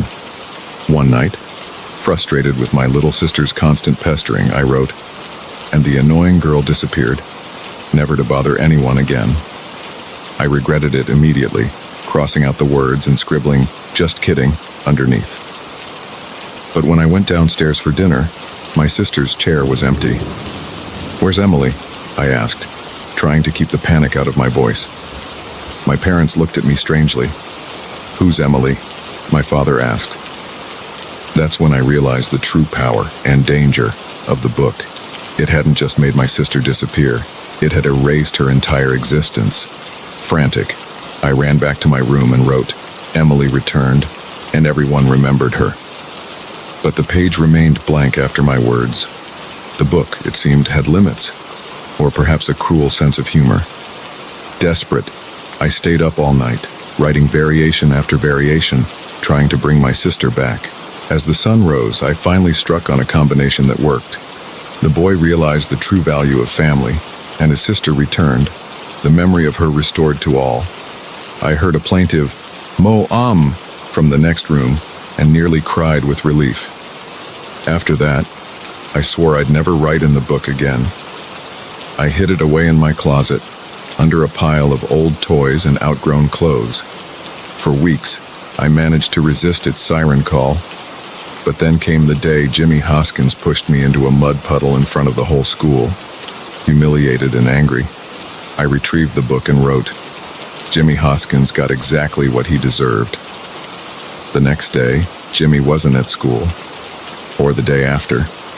When he finally returned a week later, he was pale and quiet, his arm in a cast. I overheard him telling someone about a hit-and-run driver. The guilt was overwhelming. I hadn't meant for him to get hurt, not really. I tried to write something to heal him, to undo the damage, but the book refused to cooperate. It seemed to feed on darker impulses, twisting even the most innocent wishes into monkey's paw scenarios. I knew I needed to destroy it, but every time I tried, something stopped me. The matches would fizzle out before touching the cover. The scissors would slip, nearly cutting me instead. It was like the book had a will of its own, a determination to survive.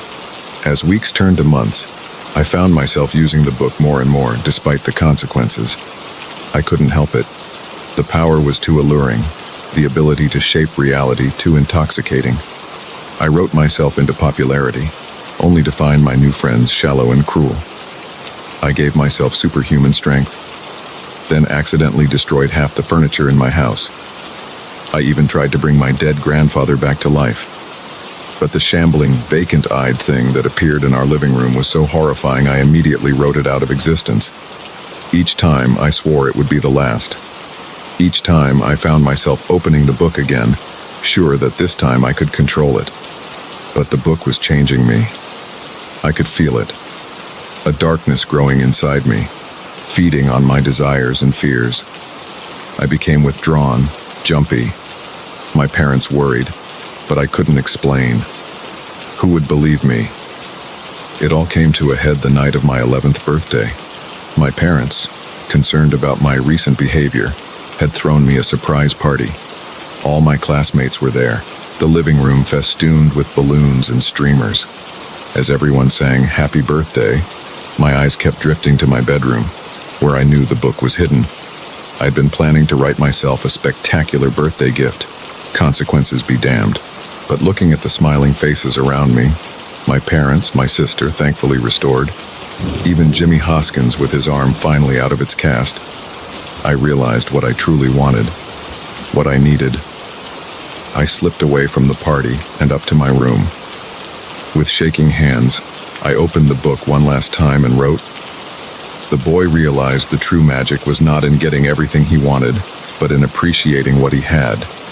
And with that knowledge, the book's power over him ended. As I wrote the final word, I felt a shock run through me. The book grew hot in my hands, so hot I had to drop it.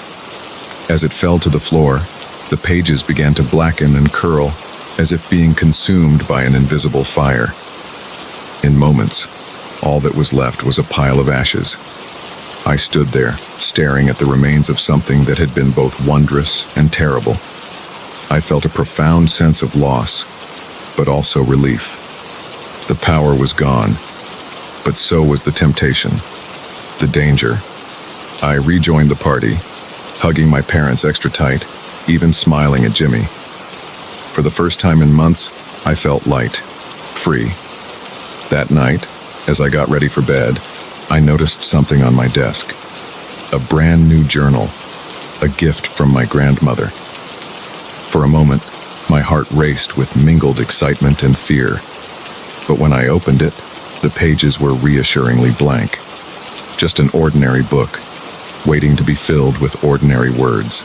As I climbed into bed, I realized that the greatest magic, the truest power, lay not in some enchanted book, but in the stories we choose to tell ourselves, the ones about kindness and forgiveness and the everyday miracles of being alive. Those are the stories that truly shape our world, and those are the ones I choose to write now, one ordinary, extraordinary day at a time.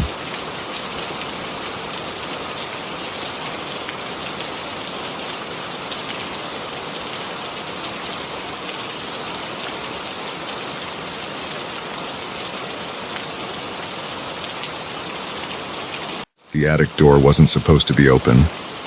I froze at the top of the stairs, my heart pounding in my chest. The sliver of darkness peeking through the gap seemed to taunt me, daring me to investigate. I'd been house-sitting for the Andersons for 3 days now, and I was certain I'd never seen that door open before. "Hello?" I called out, my voice echoing in the empty hallway. No response. Just the faint creaking of the old house settling around me. I took a deep breath, trying to calm my nerves. It's probably nothing, I told myself. Maybe the door just wasn't latched properly and had swung open on its own. I glanced at my phone. 11:47 p.m. Way too late to be dealing with this, but I knew I wouldn't be able to sleep if I didn't check it out. I grabbed the nearest weapon-like object I could find, a heavy brass candlestick from the hallway table, and slowly approached the attic door. The floorboards creaked under my feet, each step feeling like an eternity. As I got closer, I noticed something odd about the gap in the doorway. It wasn't just darkness I was seeing. There was movement. Subtle, almost imperceptible, but definitely there. Like something was shifting just out of sight. My palms were sweaty on the candlestick as I reached for the door handle. I hesitated for a moment, then steeled myself and pulled it open in one quick motion. The hinges groaned, and a wave of musty air washed over me. I fumbled for the light switch, my fingers trembling. Click. Nothing happened. Of course the bulb would be burnt out. Just my luck. I pulled out my phone and turned on the flashlight, sweeping the beam across the attic. Dust motes danced in the light, stirred up by the open door. Old furniture and boxes cast long shadows, creating a maze of dark shapes. Everything looked normal, exactly as it should in a rarely used attic space. But then I heard it, a soft thump, like something being set down carefully, coming from the far corner of the room. "Is someone there?" I called out, my voice cracking slightly. "I'm armed, and I've called the police." A lie, but hopefully convincing enough to scare off any intruder. No response. Just another soft thump. Closer this time. I took a tentative step into the attic, my phone held out in front of me like a shield. The beam of light darted from shadow to shadow, revealing nothing but more dusty storage. My heart was racing so fast I could feel it in my throat. Another thump, definitely closer, and then whispers. So faint I almost thought I was imagining it, but unmistakably there. A low, rapid muttering in a language I couldn't understand. I spun around, trying to locate the source of the sound. "Who's there? Show yourself." The whispering stopped abruptly. For a moment, there was complete silence. Then, a floorboard creaked directly behind me. I whirled around, swinging the candlestick wildly. It connected with something solid, and I heard a muffled grunt of pain. My phone clattered to the floor, the light spinning crazily across the room. In the flashing beam, I caught glimpses of a figure, tall, unnaturally thin, with limbs that seemed too long for its body. Its skin was pale, almost translucent, stretched tight over sharp bones. And its eyes, God, its eyes were huge, black, and utterly inhuman. I screamed and stumbled backward, tripping over a box and falling hard. The creature loomed over me, its mouth opening to reveal rows of needle-like teeth. The whispering started again, louder now, filling my head with its alien cadence. I scrambled to my feet and ran for the door, not daring to look back. I could hear it moving behind me, its footsteps unnaturally quick and light. I slammed the attic door shut and fumbled with the lock, my hands shaking so badly I could barely manage it. Just as the lock clicked into place, something heavy thudded against the other side of the door. The wood bulged outward, as if struck by a battering ram. I stumbled back, watching in horror as the door shuddered under repeated blows. I turned and fled down the stairs, taking them two at a time. I could hear the attic door splintering behind me, the creature's inhuman shrieks echoing through the house. I ran for the front door, yanking it open and bursting out into the cool night air. I didn't stop running until I reached my car, parked at the curb. I fumbled with my keys, glancing back at the house. There, in the upstairs window, I saw a pale face watching me. Those black eyes locked onto mine for a moment, and then it was gone, melting back into the shadows. I got my car started and peeled away from the curb, tires squealing. I drove aimlessly for hours, too terrified to go back to my own apartment. What if it followed me? What if there were more of them? As the adrenaline wore off, I began to doubt myself. Had I really seen what I thought I saw? Maybe it was just an oddly shaped shadow, my imagination running wild in the dark. But deep down, I knew the truth. I had seen something in that attic, something that shouldn't exist. I finally pulled into a 24-hour diner parking lot as the sun was starting to rise. My hands were still shaking as I took out my phone to call the Andersons. How was I going to explain this to them? As I scrolled through my contacts, a text message popped up. It was from an unknown number, sent just a few minutes ago. My blood ran cold as I read it. "We're waiting for you. Come back soon." Attached was a photo of the inside of my apartment. In the corner, barely visible, was a tall, thin silhouette with glowing eyes. I dropped my phone, my mind reeling. They knew where I lived. They were in my home. Where could I go? What could I do?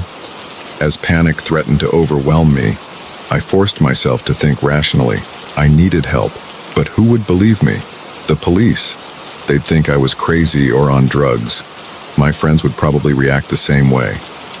I sat in my car for a long time, watching the sun climb higher in the sky. The diner started to fill up with the breakfast crowd, normal people going about their normal lives. They had no idea about the horrors that lurked in the shadows, the things that defied explanation. Finally, I made a decision. I couldn't run forever, and I couldn't let these things terrorize others. I had to go back, to face whatever was waiting for me. But I wouldn't go unprepared. I drove to the nearest hardware store and bought everything I thought might be useful. Flashlights, batteries, a heavy-duty padlock, and yes, even some religious symbols. I didn't know if they would work, but I figured it couldn't hurt. As I loaded my purchases into the car, I caught a glimpse of something in my rearview mirror. A tall, thin figure standing across the street, partially hidden behind a tree. I blinked, and it was gone, but I knew it had been there, watching me. I took a deep breath and started the car. It was time to go back to the Andersons' house, time to face whatever was waiting in that attic. I didn't know if I would survive the encounter, but I knew I had to try, because if I didn't, who would? How many others might fall victim to these creatures? As I drove, I couldn't shake the feeling that I was being watched. Every shadow seemed to hide a lurking threat. Every unexpected movement made me flinch. But beneath the fear, a steely determination was growing. I may not have asked for this, but I was the one who had seen them, the one who knew they existed, and that made it my responsibility to do something about it. I pulled up in front of the Andersons' house, my car loaded with makeshift weapons and defenses. The house looked perfectly normal in the bright sunlight, but I knew the evil that lurked inside. As I got out of the car, I saw movement in the attic window. A pale face, those black eyes staring down at me. It knew I was here. It was waiting for me. I grabbed my supplies and walked towards the front door, my heart pounding but my resolve firm. Whatever happened next, I was done running. It was time to face the darkness, to shine a light on the horrors hiding in the shadows. I put the key in the lock and turned it, the click seeming impossibly loud in the quiet suburban street. As I pushed the door open, I heard that familiar whisper start up again, coming from upstairs. "I'm here," I called out, my voice steady despite my fear. "Let's finish this." I stepped inside, closing the door behind me. Whatever waited for me in that attic, I was ready to face it. The real horror, I realized, wasn't the unknown creatures lurking in the dark. It was the thought of letting them continue to exist unchallenged, free to terrorize others. As I climbed the stairs, candlestick in one hand and flashlight in the other, I knew one thing for certain. After tonight, nothing would ever be the same again.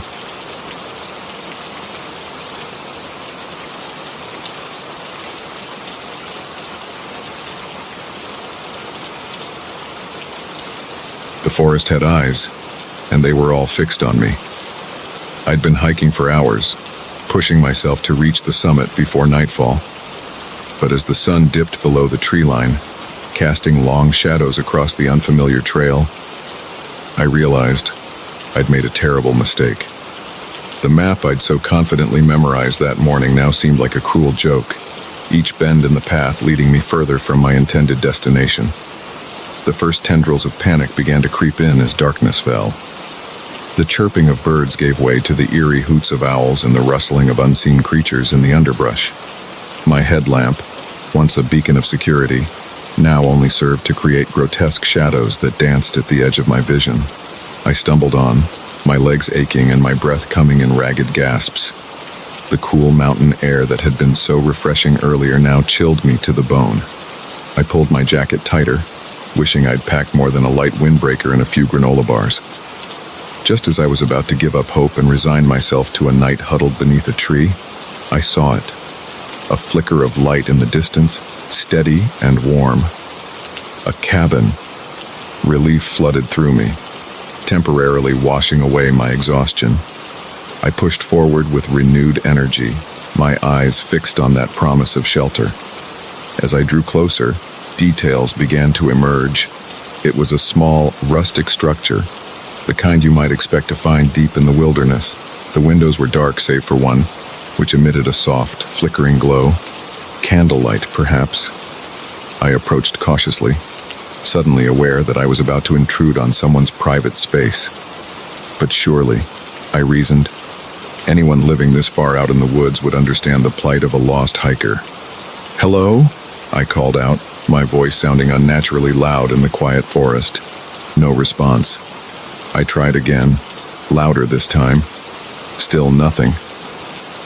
I climbed the creaky wooden steps to the porch, leaves crunching beneath my feet. The floorboards groaned under my weight, and I winced at each sound. I raised my hand to knock on the door, but something made me hesitate. A feeling, deep in my gut, that something wasn't quite right. I pushed the feeling aside and rapped my knuckles against the weathered wood. The sound echoed hollowly, and I realized the door wasn't fully closed. It swung open slightly at my touch, revealing a sliver of the interior. "Hello?" I called again, softer this time. "I'm sorry to intrude, but I'm lost. I was hoping I could use your phone, or maybe get directions." Silence greeted me. The rational part of my brain told me to turn around, to take my chances in the woods rather than enter a stranger's home uninvited. But exhaustion and desperation won out. I pushed the door open wider and stepped inside. The cabin was sparsely furnished, with a small kitchenette to my left and a living area directly ahead. A fire burned low in a stone fireplace, casting dancing shadows on the walls. It looked cozy, lived in. But there was something off about it that I couldn't quite put my finger on. I moved further into the room, my eyes adjusting to the dim light. That's when I noticed the first oddity. The walls were covered in photographs, hundreds of them, maybe thousands, overlapping and haphazardly tacked up. In the flickering firelight, it took me a moment to realize what I was seeing. They were all pictures of people hiking. Men, women, young, old. A diverse array of smiling faces posing on trails, next to waterfalls, atop mountain peaks. But as I looked closer, my blood ran cold. In each photo, barely noticeable unless you were looking for it, was a dark figure lurking in the background, sometimes partially hidden behind a tree, sometimes a mere shadow at the edge of the frame, but always there, always watching. I stumbled back, my heart racing. This wasn't right. None of this was right. I turned to leave, but something on the kitchen counter caught my eye. A pile of wallets and cell phones, some looking new, others weather-worn and aged. With trembling hands, I picked up the nearest phone and pressed the power button. The screen flickered to life, revealing a lock screen photo of a young woman smiling brightly. The date in the corner read May 15th, 2021, over 2 years ago. A floorboard creaked behind me. I whirled around, dropping the phone in my panic. There, silhouetted in the doorway of what I assumed was a bedroom, stood a figure. Tall, unnaturally thin, with limbs that seemed too long for its body. It didn't move, didn't speak, just stood there, watching me with eyes that reflected the firelight like an animal's. For a moment, neither of us moved. Then, slowly, deliberately, it took a step forward. I ran. I burst out of the cabin, nearly falling down the porch steps in my haste. I didn't look back, didn't slow down. I just ran, crashing through the underbrush, branches whipping at my face and arms. My lungs burned, my legs screamed in protest, but terror kept me moving. I don't know how long I ran. It could have been minutes or hours. All I know is that eventually, I collapsed, my body simply unable to go any further. I lay there on the forest floor, gasping for air, leaves and twigs digging into my skin. As my panic slowly subsided, replaced by bone-deep exhaustion, I became aware of my surroundings again. The forest was quiet, too quiet. No owls, no rustling leaves, no scurrying creatures, just an oppressive, unnatural silence. I pushed myself up to a sitting position, wincing at the various aches and pains making themselves known. My headlamp had been lost somewhere in my frantic flight, leaving me in near total darkness. The trees loomed around me, their branches reaching out like grasping fingers. I fumbled for my phone, praying for a signal, for some way to call for help. The screen lit up, momentarily blinding me. No service, of course. But as my eyes adjusted, I noticed something that made my heart skip a beat. The wallpaper on my phone had changed. Instead of the default nature scene I usually had, it now showed a photo of me, taken from behind as I hiked earlier that day. And there, in the background, barely visible among the trees, was a dark, elongated figure. I dropped the phone as if it had burned me, scrambling backward until my back hit a tree. This couldn't be happening. It wasn't possible. I squeezed my eyes shut, willing myself to wake up from this nightmare. When I opened them again, nothing had changed. The dark forest still surrounded me, filled with unseen threats. And now, in the distance, I could hear something. Footsteps, slow and deliberate, coming closer. I wanted to run again, but my body refused to cooperate. I was spent, utterly drained. All I could do was press myself against the tree and pray that whatever was out there wouldn't find me. The footsteps grew louder, accompanied now by the sound of branches snapping. It was close, so close. I held my breath, trying to make myself as small and quiet as possible. A twig snapped right next to me. I looked up, my eyes straining in the darkness. At first, I saw nothing. Then, slowly, a shape began to resolve itself. Tall, impossibly tall, with limbs that seemed to stretch and bend in ways that defied anatomy. Its face, if you could call it that, was featureless save for two gleaming points of light where eyes should be. It stood there, motionless, staring down at me. I waited for it to attack, to finish what it had started back at the cabin. But it didn't move.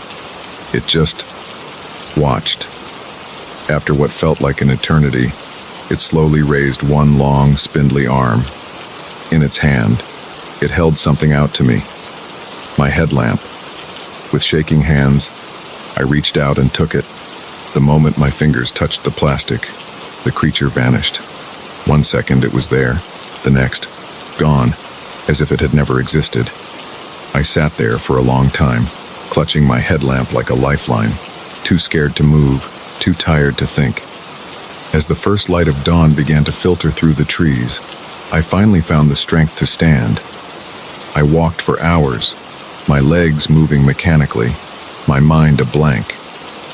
When I finally emerged from the tree line onto a paved road, I felt no relief. Just a deep, lingering sense of wrongness that I knew would never fully leave me. A passing motorist eventually picked me up, concerned by my disheveled appearance and vacant stare. They took me to the nearest ranger station, where I mumbled something about getting lost. I couldn't bring myself to tell them the truth.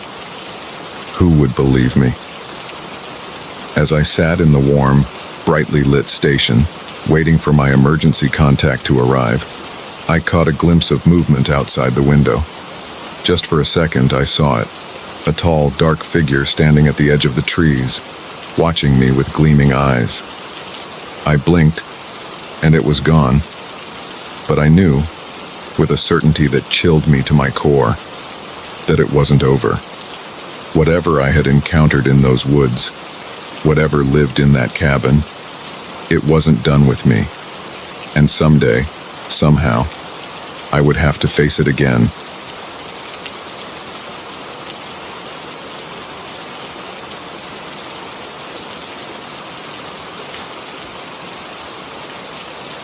The last customer should have left an hour ago, but I could still hear footsteps in the dark aisles of the bookstore.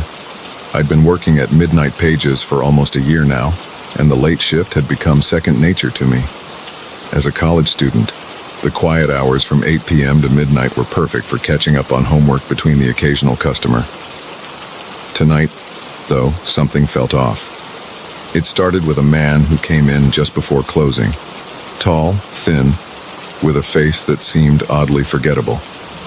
He nodded at me as he passed the counter, then disappeared into the maze of shelves. I thought nothing of it at first. We often had last-minute browsers, and I was used to gently reminding them of our closing time. But as 11:30 rolled around and I began my usual closing routine, I realized I hadn't seen him leave. "Excuse me, sir," I called out, my voice echoing in the cavernous space. "We'll be closing in 30 minutes. No response. I frowned, setting down the stack of returns I'd been organizing. The store wasn't that big. 2 floors, sure, but nothing someone could get lost in. I walked through the aisles of the ground floor, peering down each one. Romance, mystery, sci-fi, all empty. "Sir," I tried again, louder this time. "I'm sorry, but you'll need to make your purchases soon. We close at midnight." Still nothing. Just the soft hum of the fluorescent lights overhead and the faint ticking of the large clock above the information desk. I climbed the stairs to the second floor, my footsteps unnaturally loud on the old wood. History, biography, travel, all deserted.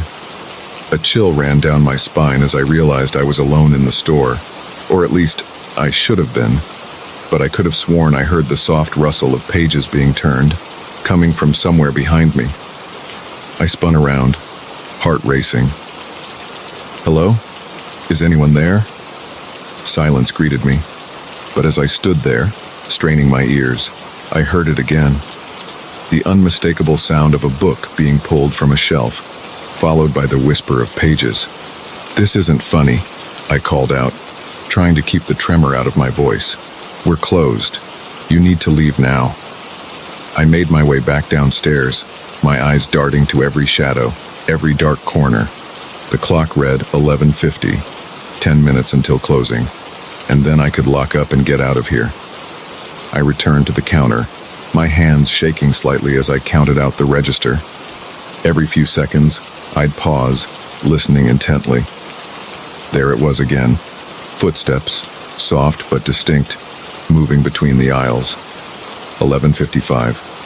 5 minutes to go. I couldn't shake the feeling of being watched, of eyes following my every move from the darkness of the store.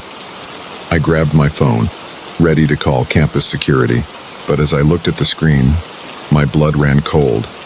No signal. That was impossible. We always had reception in here. I'd spent countless hours texting friends and scrolling through social media during slow shifts, but now, when I needed it most, nothing. The lights flickered, and for a heart-stopping moment I thought they might go out entirely. They steadied, but seemed dimmer somehow, casting long shadows across the store.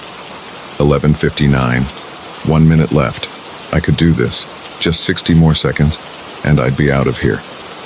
I grabbed my keys, ready to make a dash for the door the moment the clock struck midnight, and then I heard it. A voice, low and raspy, coming from directly behind me.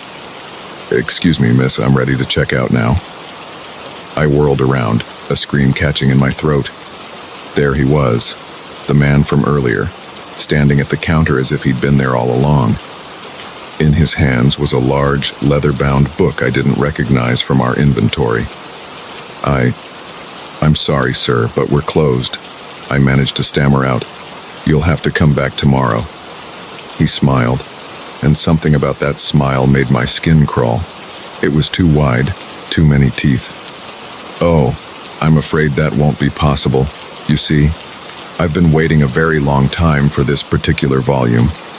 He placed the book on the counter, and I couldn't help but look down at it. The cover was blank. No title, no author, just smooth black leather that seemed to absorb the light around it. "This isn't our," I said, finding a shred of courage. "I can't sell you something that isn't in our inventory." His smile widened impossibly further. "Oh, but it is. It's been here all along, waiting for the right reader, and now it's found one." I blinked, and in that split second, he was gone. The book remained on the counter, a dark presence that seemed to pulse with its own energy. The lights went out. I fumbled for my phone, using its faint glow to illuminate the space around me. The store had changed. The familiar aisles were gone, replaced by towering shelves that stretched up into darkness. Books floated off the shelves, their pages fluttering like wings, and everywhere I looked, I saw eyes, watching, waiting, hungry. I ran, through twisted corridors of books, past whispering shadows and grasping tendrils of darkness. I ran until my lungs burned and my legs ached, but no matter how far I went, I couldn't find the exit. I don't know how long I ran. Hours, days, maybe even years.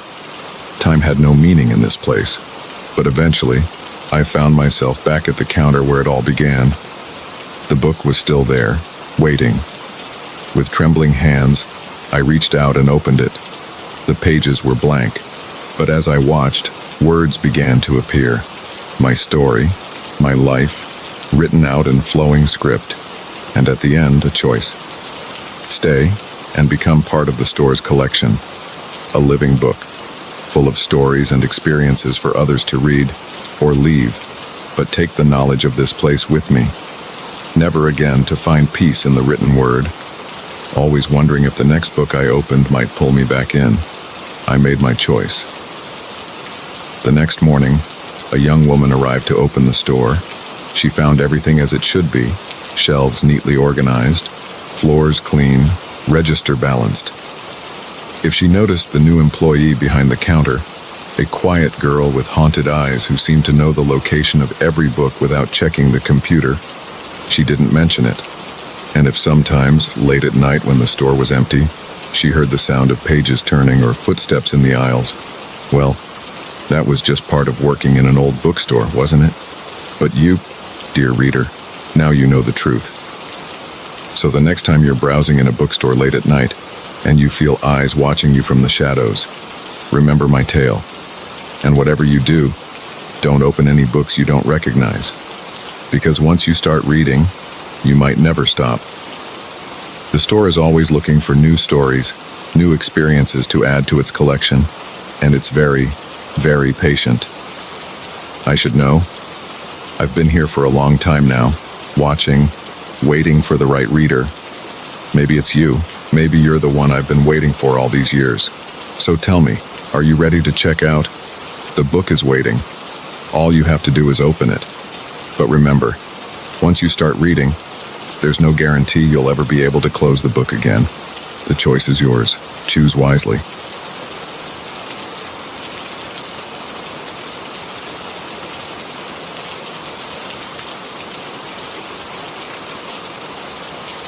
The basement door shouldn't have been locked.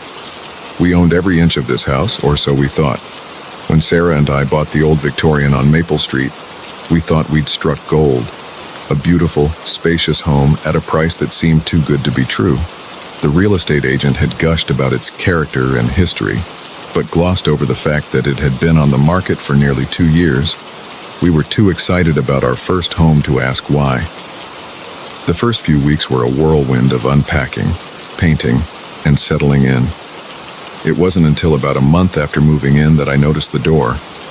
It was tucked away in a corner of the basement, behind some old shelving units left by the previous owners. At first, I thought it was just a closet or maybe access to the house's ancient plumbing, but when I tried the handle, It wouldn't budge. "Hey, Sarah," I called upstairs. "Do you know anything about a locked door in the basement?" Her footsteps creaked on the floor above, then down the stairs. "What locked door?" she asked, peering around me at the weathered wood. I jiggled the handle again, demonstrating its immobility. "This one. It's not on any of the house plans we got." Sarah frowned, her excitement at a potential secret room quickly replaced by concern. "That's odd. Shouldn't we have keys to everything?" We spent the next hour searching through the jumble of keys the previous owners had left us, but none of them fit the old-fashioned lock. Sarah suggested calling a locksmith, but something held me back. A nagging feeling that maybe this door was locked for a reason. "Let's ask the neighbors first," I said. "Maybe they know something about it." But our neighbors, an elderly couple who'd lived on the street for decades, just shook their heads when we asked. "Never heard of any locked room in that old house," Mr. Johnson said, his roomy eyes narrowing suspiciously. "Best leave well enough alone, if you ask me." His wife nodded in agreement, adding cryptically, "Some doors are meant to stay closed." Their reaction only fueled our curiosity. Over the next few weeks, the locked door became an obsession.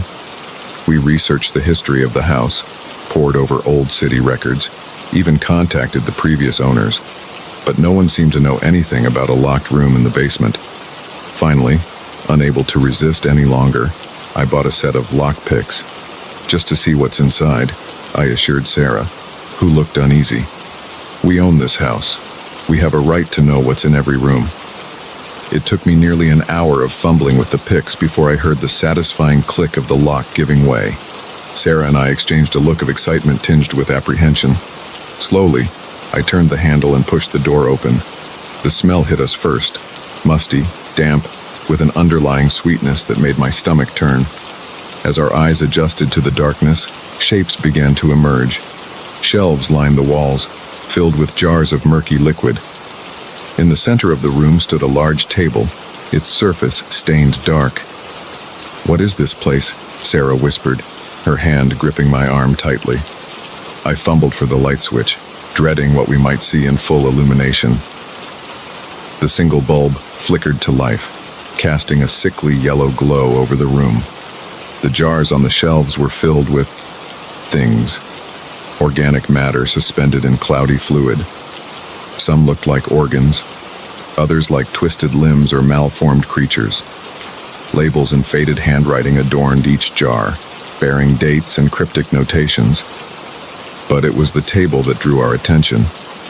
The dark stains resolved into intricate patterns, symbols and diagrams etched into the wood with what looked horribly like dried blood. And at the center of the table, a book, large and bound in what appeared to be human skin.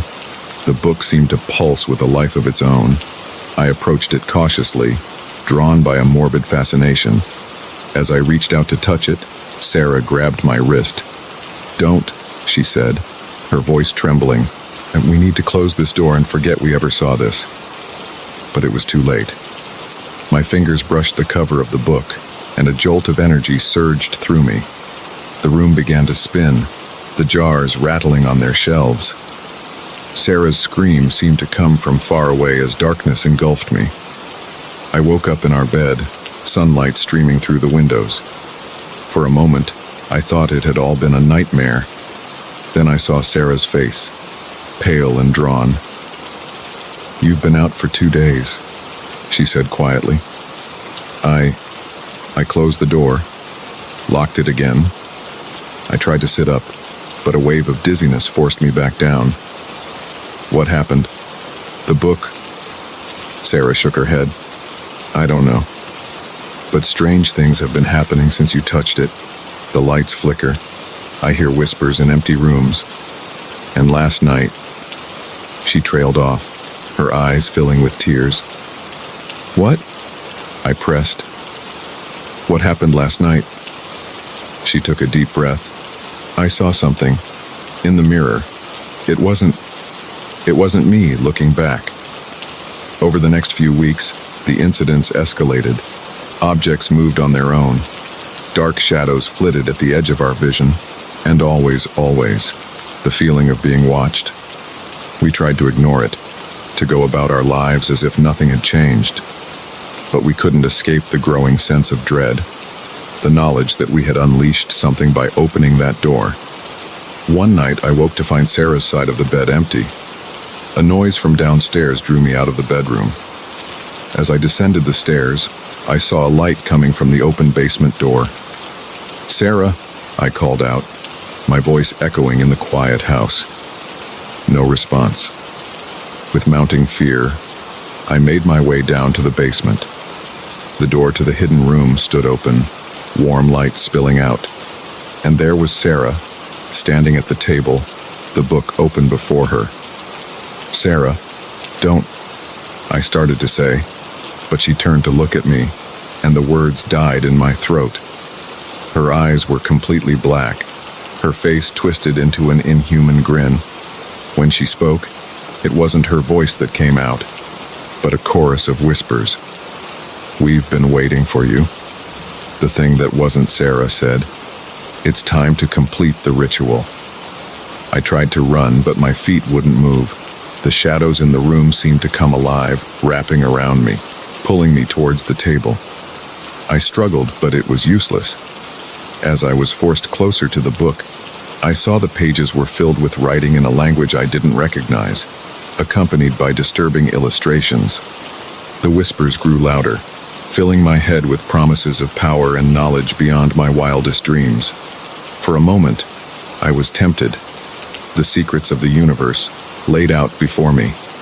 All I had to do was give in, accept the darkness. But then I thought of Sarah, the real Sarah, and the life we had planned together. With every ounce of willpower I possessed, I wrenched myself away from the table. The thing wearing Sarah's face snarled, lunging at me. I ducked, causing it to crash into the shelves. Jars shattered, spilling their horrific contents across the floor. In the chaos, I managed to grab the book and run, up the stairs, through the house, out into the cool night air. Behind me, I could hear inhuman shrieks of rage. I ran until my lungs burned, finally collapsing on the steps of the local church. As I sat there, gasping for breath, I looked down at the book in my hands. It had to be destroyed. But how? The answer came to me as I heard police sirens in the distance, no doubt responding to the disturbance at our house. I waited until I saw the flashing lights, then approached an officer. "I need to report a crime," I said, my voice shaking. "And I need you to destroy this book. Burn it, shred it, I don't care. Just make sure nothing of it remains." The officer looked at me skeptically, but took the book. As soon as it left my hands, I felt a weight lift from my shoulders. I told them everything, or at least a version of events that wouldn't get me committed to a psychiatric ward. A cult operating out of our basement. Sarah, brainwashed and dangerous. The book, full of their sick ideology. They found Sarah in the basement, confused and with no memory of what had happened. The room was a mess of broken glass and spilled chemicals, but the table and its disturbing etchings were gone, as if they had never existed. We sold the house as soon as we could, moving far away from Maple Street and its secrets. Sarah and I never speak of that night, but sometimes I catch her staring into mirrors with a look of fear in her eyes. And on quiet nights, when the wind is just right, I swear I can still hear whispers calling me back to that room, to the knowledge I almost embraced. Some doors, I've learned, are meant to stay locked, and some secrets are better left buried, no matter how tempting they might be. But late at night, in my darkest moments, I wonder, did we really escape? Or are we just living on borrowed time, waiting for the darkness to find us again? I pray we never have to find out.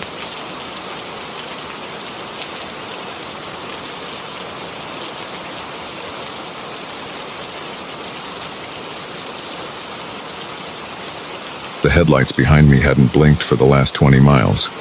At first, I thought it was just another late-night traveler on the lonely stretch of highway.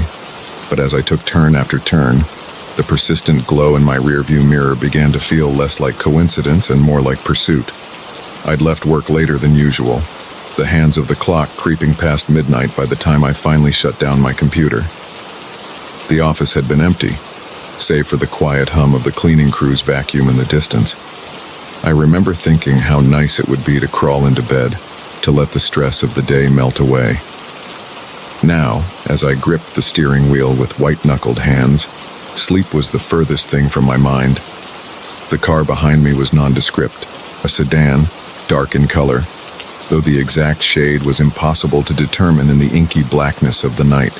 Its high beams cut through the darkness, illuminating the road ahead of me almost as clearly as my own headlights. I tried to rationalize it. Maybe they were just heading in the same direction. Maybe they were lost and following me in hopes I'd lead them to civilization. But each explanation felt flimsier than the last, especially as I deviated from my usual route home. Left turn onto Maple Street. The car followed, right onto Oak Avenue. Still there. A quick jog onto a side street I'd never taken before. The headlights remained steadfast in my mirror. My heart raced, pounding so loudly I could hear it over the radio I'd turned on in a futile attempt to calm my nerves. I reached for my phone, intending to call 911, but hesitated. What would I say? "Hello, officer. A car is driving behind me." They'd laugh me off the line. I decided to test my pursuer. There was a 24-hour grocery store about a mile ahead. I'd pull in there, park, and see what they did. If they followed me in, I could run inside where there were people and cameras. If they drove past, well, then I'd feel foolish, but at least I'd be safe. As the store's neon sign came into view, I flicked on my turn signal. The car behind me did the same. My mouth went dry. I pulled into the parking lot, choosing a spot near the front entrance. The other car slowed as it approached the turn, and for a moment I dared to hope they would continue past. But then, with agonizing deliberation, it too turned into the lot. I killed the engine, but didn't get out. Through my side mirror, I watched as the other car circled the lot once, twice, 3 times. On the 4th pass, it pulled into a spot 2 rows behind me, angled so that its headlights were aimed directly at my car. The engine cut off, but the lights remained on, bathing my car in harsh white light. I squinted, trying to make out any details of the driver, but the glare made it impossible. Minutes ticked by. Neither of us moved. The store's automatic doors slid open, and an employee stepped out for a smoke break. I saw my chance. In one fluid motion, I flung open my car door and sprinted towards the store. "Help!" I called out to the startled employee. "Someone's following me." The young man's eyes widened, and he quickly ushered me inside, locking the door behind us. "Are you okay? Should I call the police?" I nodded, grateful for his quick thinking. As he reached for the phone behind the counter, I turned to look out the large front windows. The car was gone. My pursuer had vanished as quickly and mysteriously as they had appeared. The employee, his name tag read Chris, handed me a bottle of water and asked me to describe what happened. As I recounted the events of the last hour, doubt began to creep in. Had I overreacted? Was it all in my head? The police arrived about 15 minutes later. They took my statement, reviewed the store's security footage, which showed a dark sedan circling the lot before speeding away, and offered to escort me home. I gratefully accepted. As we pulled out of the parking lot, the officer in the lead car, me following close behind, and a second patrol car bringing up the rear, I felt safe for the first time in hours. The familiar streets of my neighborhood came into view, and I let out a sigh of relief. Home.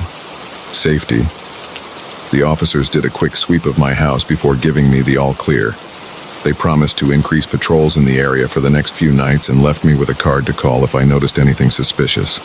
I locked the door behind them, double-checked every window, and finally allowed myself to relax. It was over. I was safe. As I went through my nightly routine, washing my face, brushing my teeth, I tried to make sense of what had happened. Who was in that car? What did they want? Would they be back? I crawled into bed, exhaustion finally overtaking my frayed nerves. Just as I was about to drift off, a notification chirp from my phone jolted me awake. It was a text message from an unknown number. "Sweet dreams. See you tomorrow." Sleep didn't come easily that night, or any night after. The next day, I called in sick to work. I couldn't bear the thought of leaving the house, of being out on those dark roads again. I spent the day jumping at every sound, peeking through the curtains at the slightest noise outside. The police came by to follow up, but they had no leads. The security footage from the store wasn't clear enough to get a license plate number. They advised me to stay vigilant, to vary my routines, and to call immediately if I saw the car again. Days passed, then weeks. Slowly, life began to return to normal. I went back to work, though I made sure to leave before dark. I installed a security system, got to know my neighbors better, even adopted a large dog from the local shelter. But the fear never fully went away. Every time I got in my car, I found myself obsessively checking the rearview mirror. Every pair of headlights in the distance made my heart race. And then, just as I was starting to think it had all been some bizarre or isolated incident, it happened again. It was a Friday night. I'd stayed late at work again, promising myself it would be the last time. As I pulled out of the parking garage, I immediately noticed the car. Same make, same model, same dark color that seemed to absorb the light around it. This time, I didn't hesitate. I called 911 as I drove, relaying my location and the situation to the dispatcher. They told me to drive to the nearest police station, about 10 miles away. I followed their instructions, my eyes darting between the road ahead and the rearview mirror. The car stayed with me, matching my every turn, every lane change. 5 miles from the station, it happened. A semi-truck pulled out in front of me, forcing me to slam on my brakes. In that moment of chaos, I lost sight of my pursuer. When I looked back, the road behind me was empty. I made it to the police station, shaken but unharmed. They took another report, promised again to look into it, but I could see the doubt in their eyes. Without any concrete evidence, there wasn't much they could do. That night, as I lay in bed staring at the ceiling, my phone chirped again. Another message from the unknown number. "Close call tonight. Let's not cut it so close next time." I didn't sleep at all. The next day, I made a decision. I couldn't live like this anymore, jumping at shadows, afraid to leave my house. I needed answers. I hired a private investigator, someone recommended by a friend in law enforcement. I told him everything, the car, the texts, the fear that had become my constant companion. For weeks, he dug into my life, my past, looking for any connection, any reason why someone might be targeting me. And finally, he found something. It wasn't a stalker. It wasn't a random psychopath. It was much, much worse. The car belonged to a private security firm, the kind that wealthy, powerful people hire when they want something done quietly. And they had been hired by someone I thought I'd left in my past long ago. The truth, when it came out, was almost too much to bear. An old mistake, a covered-up accident, a powerful family looking for revenge. I won't go into the details. I can't, for legal reasons. But suffice it to say, my life as I knew it was over. I had a choice to make. I could run, change my name, start a new life somewhere far away. Or I could stay and fight, to clear my name and face the consequences of my past. In the end, I chose to stay. It hasn't been easy. There have been legal battles, threats, moments when I've questioned everything. But I'm still here, still fighting. And every night, as I drive home, I still check my rearview mirror. Not out of fear anymore, but as a reminder. A reminder that the past is always closer than we think. And that sometimes, the things we run from are the very things we need to face. The car hasn't appeared again, but I know it's out there, waiting. And when it comes, I'll be ready. Because now I understand. You can't outrun your past, but you can face it head on, headlights blazing in the darkness.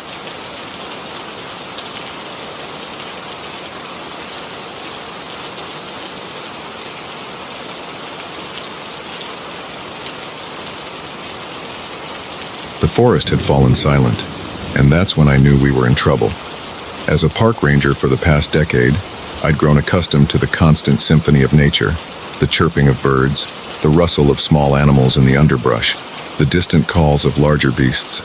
But now, as I stood in a small clearing, the silence was deafening. It had started as a routine investigation. Reports of strange noises and a spike in missing hikers had led me deep into a remote section of the forest. I'd brought along Jake, a rookie ranger eager to prove himself. Now, as the sun dipped below the tree line, casting long shadows across our path, I was beginning to regret that decision. Tim, Jake's voice was barely above a whisper. Did you hear that? I held up a hand, signaling for silence. For a moment, there was nothing. Then I heard it, a low, guttural sound that seemed to come from everywhere and nowhere at once. It wasn't a bear, wasn't a mountain lion, wasn't anything I'd heard in my years of working these woods. What the hell was that? Jake's eyes were wide, darting from tree to tree.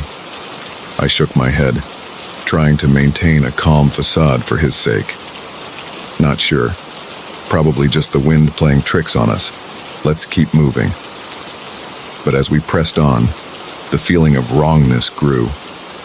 The trees seemed to close in around us, their branches reaching out like gnarled fingers. The path, which should have been familiar, now twisted in ways I didn't recognize. Night was falling fast, faster than it should have. I pulled out my flashlight, its beam cutting through the growing darkness. Jake did the same, and in the intersecting lights, I caught a glimpse of something that made my blood run cold. Footprints. Massive, inhuman footprints pressed into the soft earth. Tim, Jake's voice cracked. Those aren't bear tracks, are they? I swallowed hard. No, they're not. The prints were easily twice the size of my own foot, with long, claw-like toes that dug deep into the ground, and they were fresh. We need to get out of here, I said, trying to keep the fear out of my voice.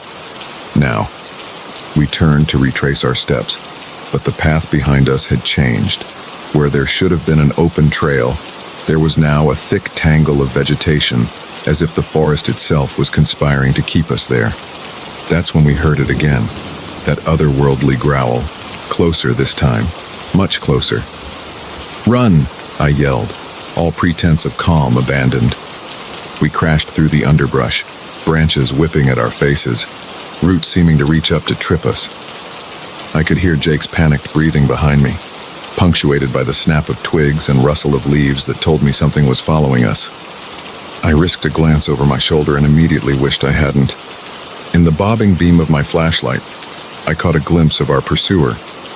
It was massive, at least 8 feet tall, with a body that seemed to shift between solid and shadow. But it was the eyes that haunted me, glowing orbs of amber that reflected the light like a cat's, but with an intelligence that was terrifyingly human. "Don't look back," I shouted to Jake. "Just keep running." We burst into a small clearing, and for a moment, I thought we might have a chance. But then I heard Jake cry out. I spun around to see him sprawled on the ground, his ankle twisted at an unnatural angle. "Tim, help me," he pleaded, trying to crawl towards me. I stood there, frozen in indecision. Every instinct screamed at me to run, to save myself. But I couldn't leave him. I couldn't. I ran back, grabbing Jake under the arms and hauling him to his feet. He leaned heavily on me as we limped forward, our pace agonizingly slow. The growl came again, so close now I could feel the vibration in my chest. I turned, putting myself between Jake and the approaching creature. It emerged from the tree line, its form seeming to solidify as it stepped into the moonlight. It was like nothing I'd ever seen, part bear, part man, but with elements that seemed to defy classification. Its fur was matted and tangled, hanging in clumps that revealed patches of leathery skin beneath. The face was a nightmare, a bear-like snout filled with jagged teeth, but with eyes that held an unsettling intelligence. "What do we do?" Jake whimpered behind me. I didn't have an answer. My mind raced through our options, each one more hopeless than the last. We couldn't outrun it, couldn't fight it. We were going to die here, in this God-forsaken clearing, and no one would ever know what happened to us. The creature took a step forward, then another. I raised my flashlight, more as a pitiful defense than anything else. The beam caught its eyes, and for a moment, they flared with an otherworldly light. And then, inexplicably, it stopped. The creature tilted its head, as if listening to something we couldn't hear. Its form seemed to ripple, becoming less solid, more shadow-like. And then, with a sound like a gust of wind through dead leaves, it was gone. For a long moment, Jake and I stood there, hardly daring to breathe. The forest around us slowly came back to life, a tentative bird call here, the rustle of a small animal there. Is it gone?" Jake asked, his voice trembling. I nodded slowly, still not quite believing it myself. "I think so, but we need to get out of here. Now." Supporting Jake, we made our way out of the forest. It took hours, each step a struggle, each shadow holding the potential for fresh terror.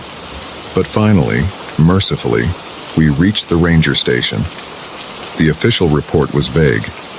We'd gotten lost, Jake had injured his ankle, and we'd heard some strange animal noises. I couldn't bring myself to include the full truth. Who would believe us? But in the weeks and months that followed, I couldn't shake the memory of that night. I pored over old legends, spoke to local tribes, dug through centuries of folklore, and slowly, a picture began to emerge. The creature we encountered wasn't unique to our forest. Similar sightings had been reported across the country, across the world even. A being that was part animal, part shadow, part something else entirely. Some called it a guardian of the wild places, others a harbinger of nature's vengeance against mankind's encroachment. I don't know what to believe, but I do know this. There are things in this world that defy explanation, things that lurk in the shadows of our so-called civilized world, and sometimes, if we're very lucky, we catch a glimpse of them and live to tell the tale. Jake transferred to a desk job after that night. Can't say I blame him. But me, I'm still out here patrolling these woods, because someone needs to be here, needs to stand between the known and the unknown. And every now and then, when the forest falls silent and the shadows grow long, I feel those amber eyes watching me. And I wonder, was it really letting us go that night? Or was it simply biding its time, waiting for the moment when we let our guard down? I don't have the answers, but I'll keep searching, keep watching. Because in this job, in these woods, vigilance isn't just important, it's survival.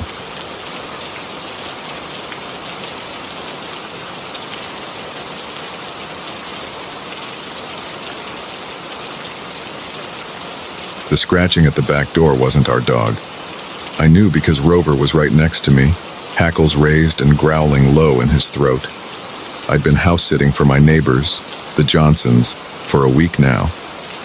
Their sprawling suburban home was a far cry from my cramped apartment, and I'd been enjoying the change of scenery. That is, until tonight. It started around 10 p.m. I was settled on the couch, mindlessly scrolling through my phone while some reality TV show droned on in the background. Rover, the Johnsons, usually placid German shepherd, was curled up at my feet. The first odd thing I noticed was Rover's ears perking up. He lifted his head, alert and focused on something I couldn't perceive. I muted the TV, straining my ears, but heard nothing unusual. "What is it, boy?" I asked, reaching down to scratch behind his ears. But instead of leaning into my touch as he usually did, Rover stood up, his body tense. That's when I heard it. A soft, scratching sound, coming from the direction of the back door.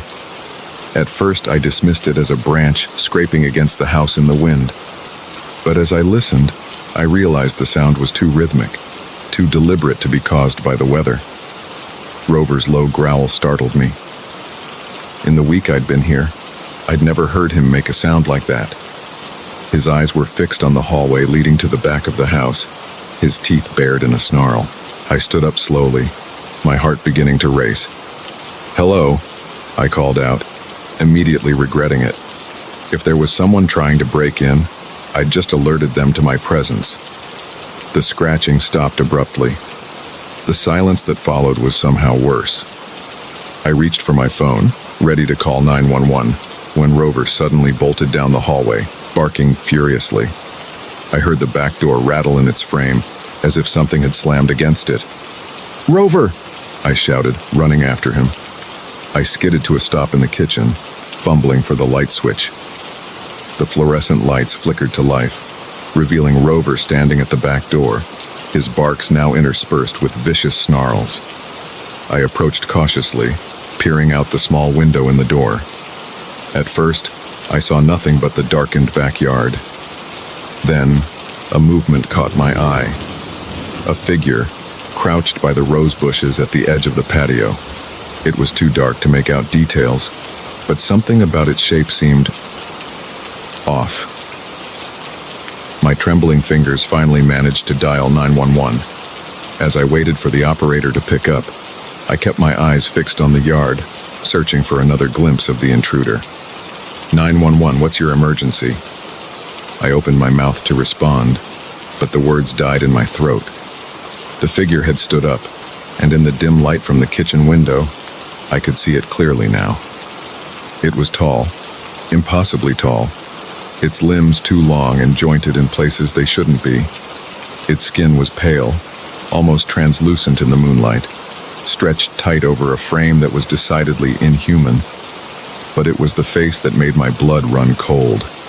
Where there should have been eyes, nose, and mouth, there was only smooth, featureless skin. I must have made a sound, a whimper of terror perhaps, because the thing's head snapped towards me. It took a step forward, its movements jerky and unnatural. Rover's barking reached a fever pitch. He threw himself at the door, his claws scrabbling against the wood. "Hello? Are you there? What's your emergency?" The operator's voice seemed to come from very far away. I couldn't speak. I couldn't move. I could only watch in horror as the creature glided across the yard, coming closer and closer to the door. It raised a hand, if you could call it that. Long, spindly fingers ended in sharp points that looked more like claws than nails. As I watched, frozen in terror, it began to scratch at the door again. The sound snapped me out of my paralysis. "There's something, trying to get in." I managed to gasp into the phone. "Please, send help, now." "Ma'am, I need you to calm down," the operator said, her voice steady and professional. Can you tell me your location?" I rattled off the Johnson's address, my eyes never leaving the creature at the door. It was pressing its face, or where its face should be, against the window now, as if trying to peer inside. "Officers are on their way," the operator assured me. "Is there somewhere safe you can go until they arrive?" I nodded, then realized she couldn't see me. "Yes," I croaked. "The basement. There's a lock on the door." "Good. Go there now, and stay on the line with me." I began to back away slowly, reaching down to grab Rover's collar, but he wouldn't budge, still snarling and snapping at the door. "Rover, come," I pleaded, tugging at his collar. "We have to go." The scratching at the door intensified, becoming more frantic. I heard wood splintering and realized with dawning horror that the lock wouldn't hold for long. In desperation, I scooped Rover up, no easy feat given his size, and half carried, half dragged him towards the basement door. His barks echoed through the house, punctuated by the increasingly violent sounds of the creature trying to break in. We had just reached the basement door when I heard it, the sickening crack of wood giving way. Rover redoubled his efforts to get free, nearly wriggling out of my grasp. "It's in!" I screamed into the phone. "Oh God, it's inside."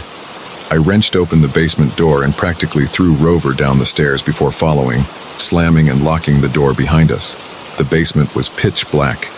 I fumbled for the light switch, my hands shaking so badly I could barely manage it. When the lights finally came on, I wedged a heavy shelf in front of the door for good measure.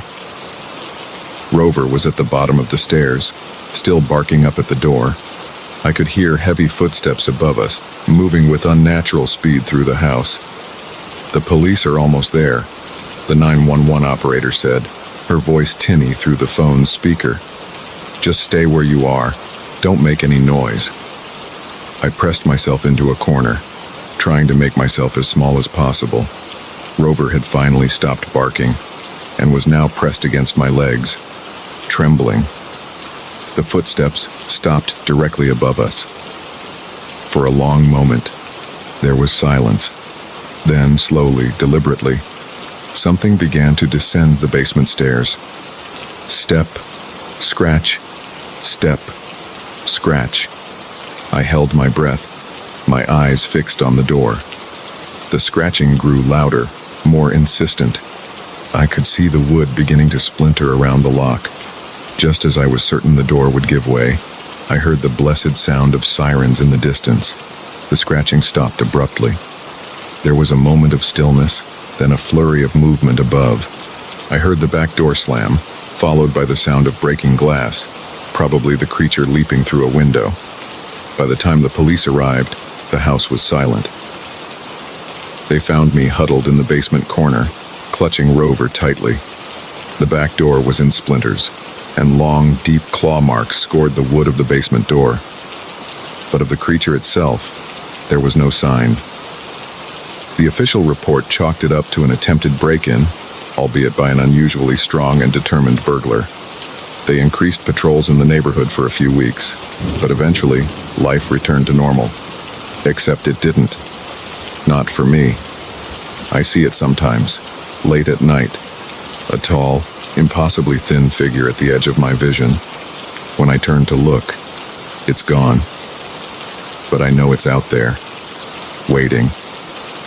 And every time I hear a dog bark in the night, or the scratch of branches against my window, I'm right back in that basement, wondering if this time the lock will hold. Because deep down, I know the truth.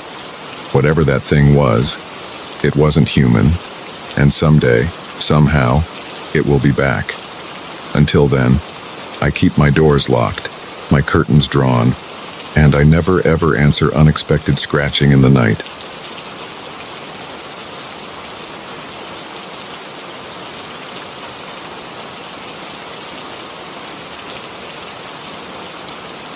The footsteps behind me weren't my echo. I realized this with a sickening certainty as I took an unexpected turn down a narrow alley, and they followed without missing a beat. It was supposed to be a normal Friday night.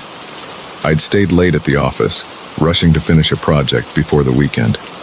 By the time I left, the streets were nearly empty, the usual bustle of the city replaced by an eerie quiet. I didn't think much of it at first. After all, I'd walked this route home countless times before. The first inkling that something was off came about 10 minutes into my walk, a prickle on the back of my neck, that age-old instinct warning of unseen eyes. I glanced over my shoulder, but saw nothing out of the ordinary. Just empty sidewalks and the occasional passing car. I picked up my pace slightly, telling myself I was being paranoid.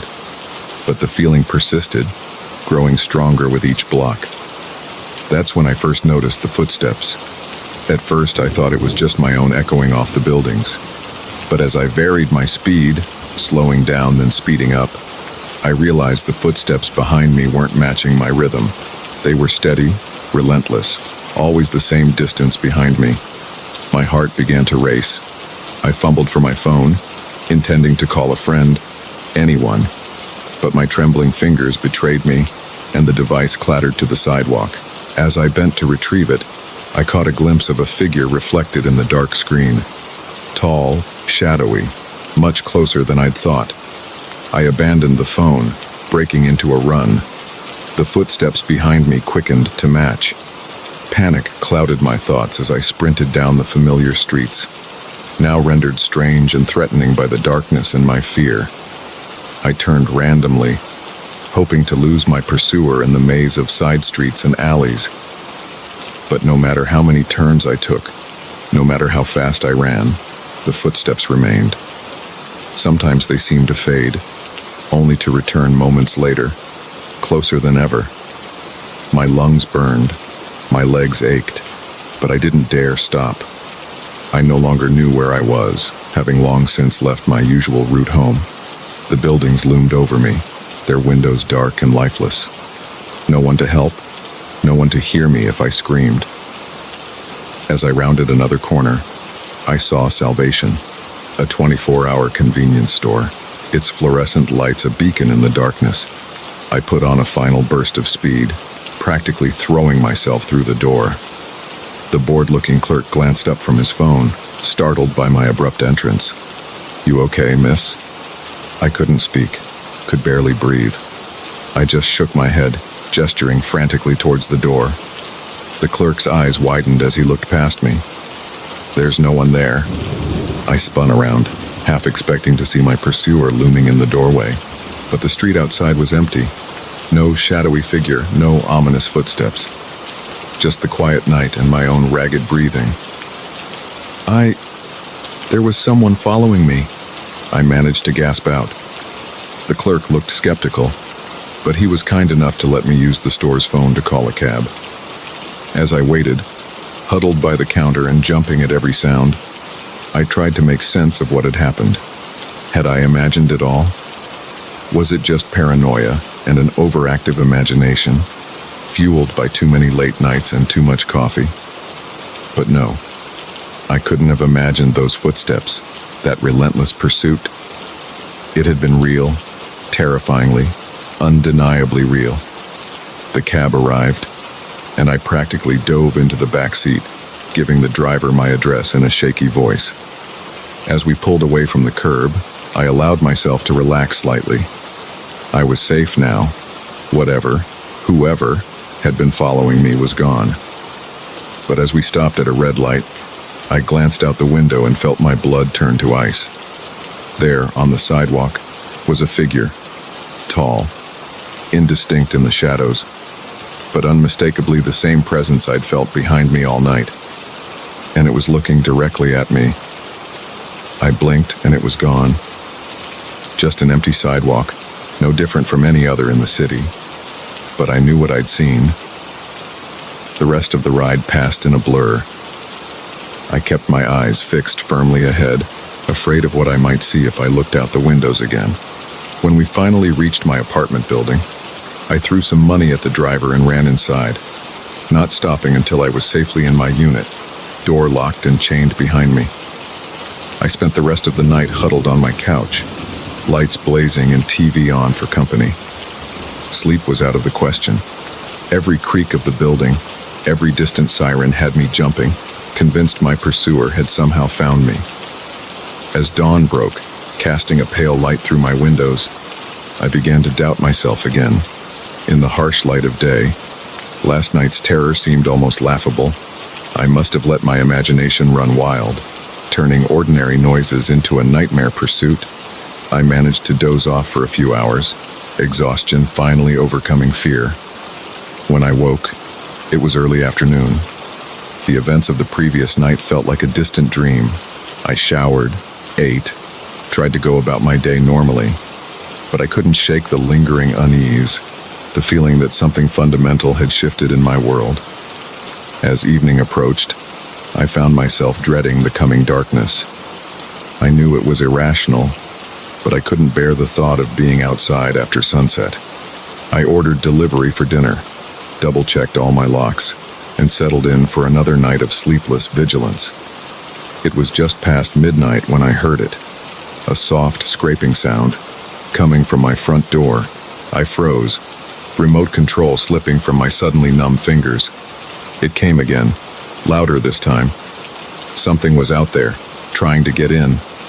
I wanted to scream, to call for help, but fear had robbed me of my voice. I could only watch in mute horror as the doorknob began to turn.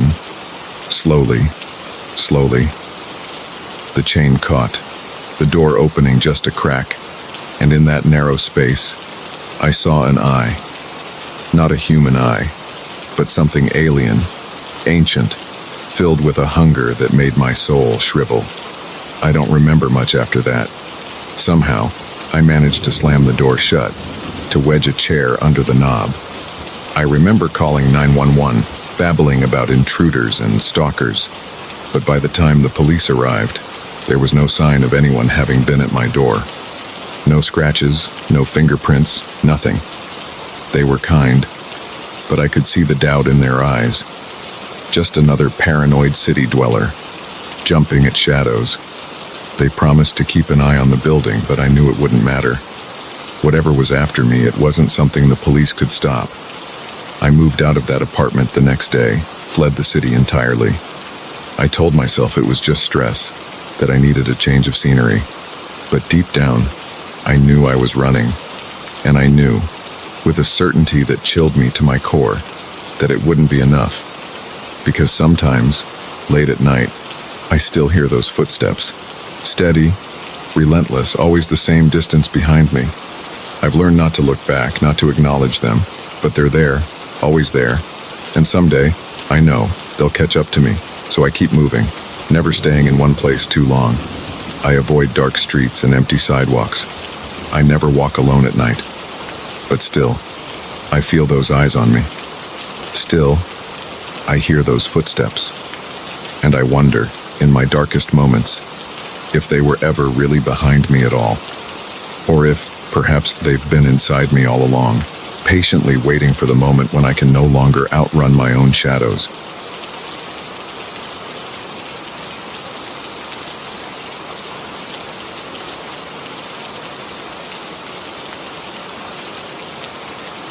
The security cameras showed an empty floor, but the footsteps echoing through the darkness told a different story. I'd been working as a night security guard at Oakwood Plaza for about 6 months. It was a cushy job, perfect for a grad student like me. Most nights, I'd patrol the empty offices, check a few locks, and spend the rest of my shift studying or watching movies on my laptop. Nothing ever happened, until tonight. It started like any other shift. I arrived at 10 p.m., relieved the day guard, and settled into the security office on the ground floor. The plaza was a massive, 20-story office building, home to various companies ranging from tech startups to law firms. At night, it was a ghost town. I did my first round at 11, taking the elevator up to the top floor and working my way down. Everything was normal. Locked doors, empty corridors, the occasional cleaning crew finishing up for the night.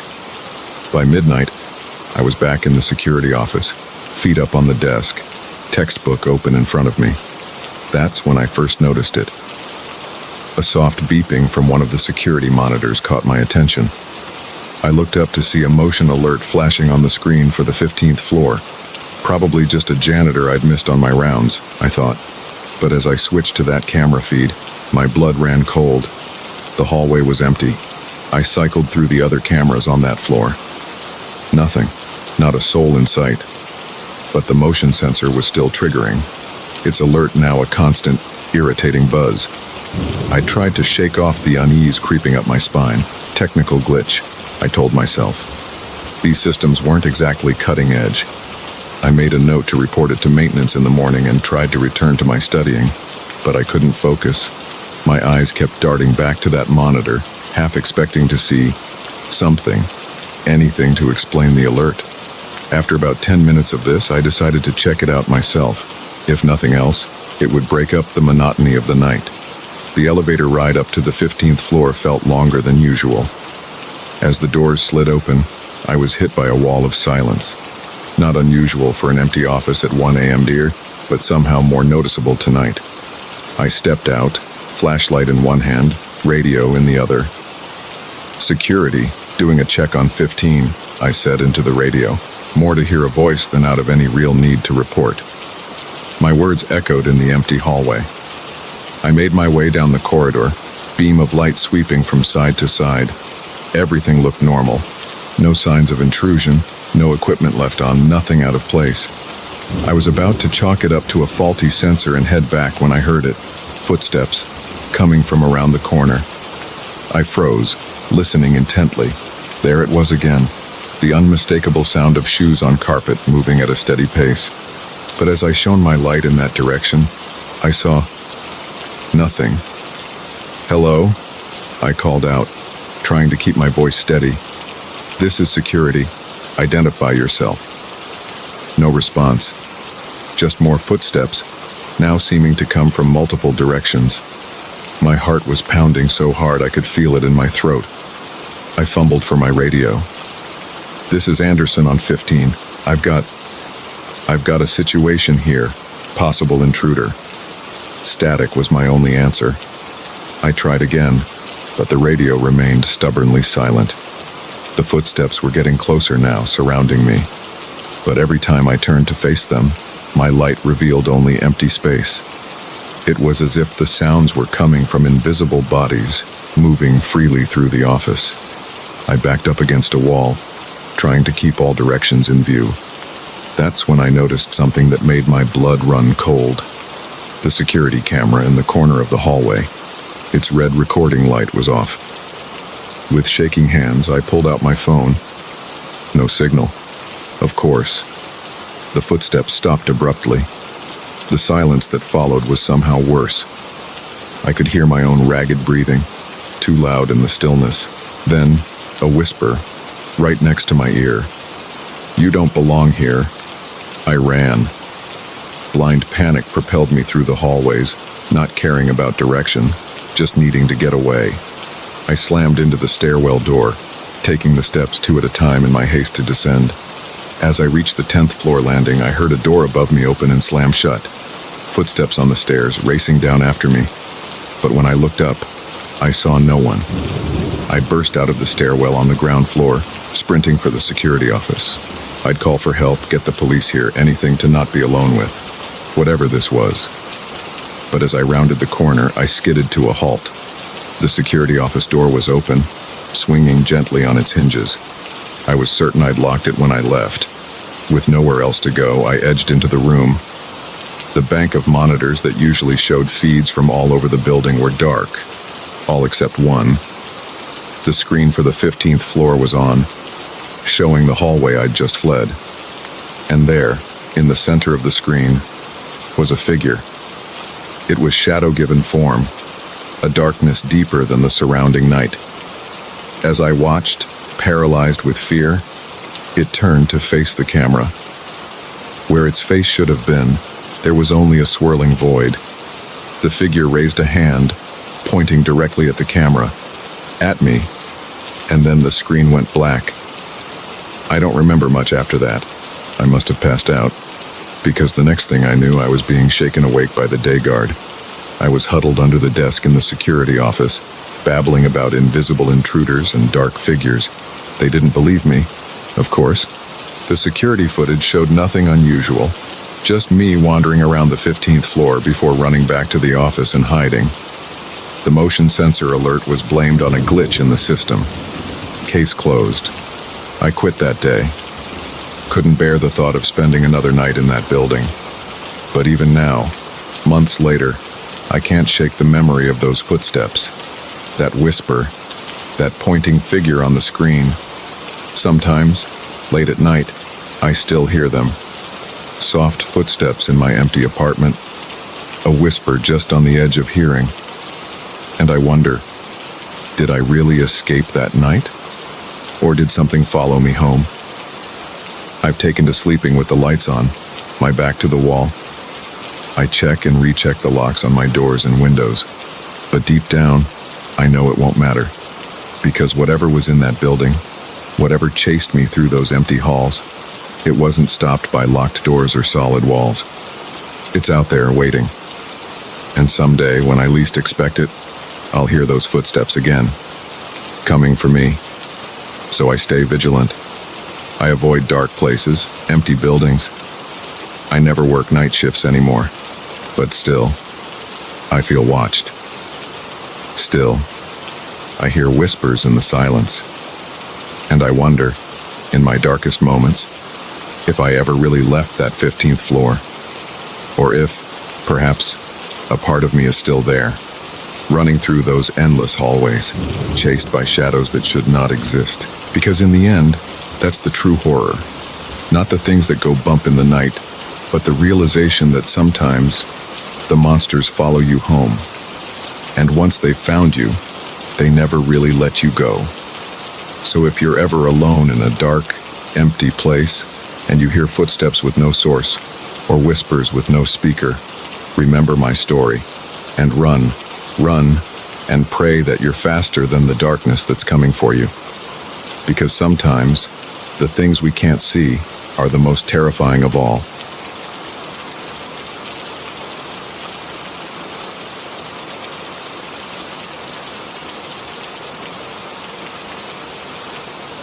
The engine sputtered one last time before dying completely, leaving us stranded in a sea of darkness.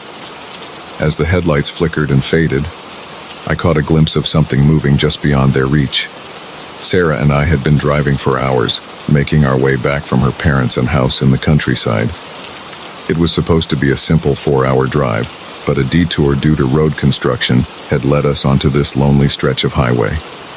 We hadn't seen another car for at least an hour when our trusty old sedan decided it had had enough. "This can't be happening," Sarah muttered, frantically turning the key in the ignition. The engine wheezed pathetically, but refused to turn over. "Do we have any cell service out here?" I pulled out my phone, already knowing the answer. "No bars," I confirmed, trying to keep the worry out of my voice. "But it's okay. Someone's bound to drive by eventually, right?" Sarah nodded, but I could see the fear in her eyes. We were both city kids, unused to the oppressive darkness of the countryside at night. The moon was a mere sliver in the sky, providing little illumination to the vast emptiness surrounding us. "Maybe we should try to flag someone down," I suggested, unbuckling my seatbelt. "I've got a flashlight in the trunk. We could take turns standing by the road." Sarah grabbed my arm as I reached for the door handle. "Wait," she whispered, her eyes wide. "Did you see that?" I followed her gaze out the passenger side window. At first, I saw nothing but inky blackness. Then, a movement caught my eye.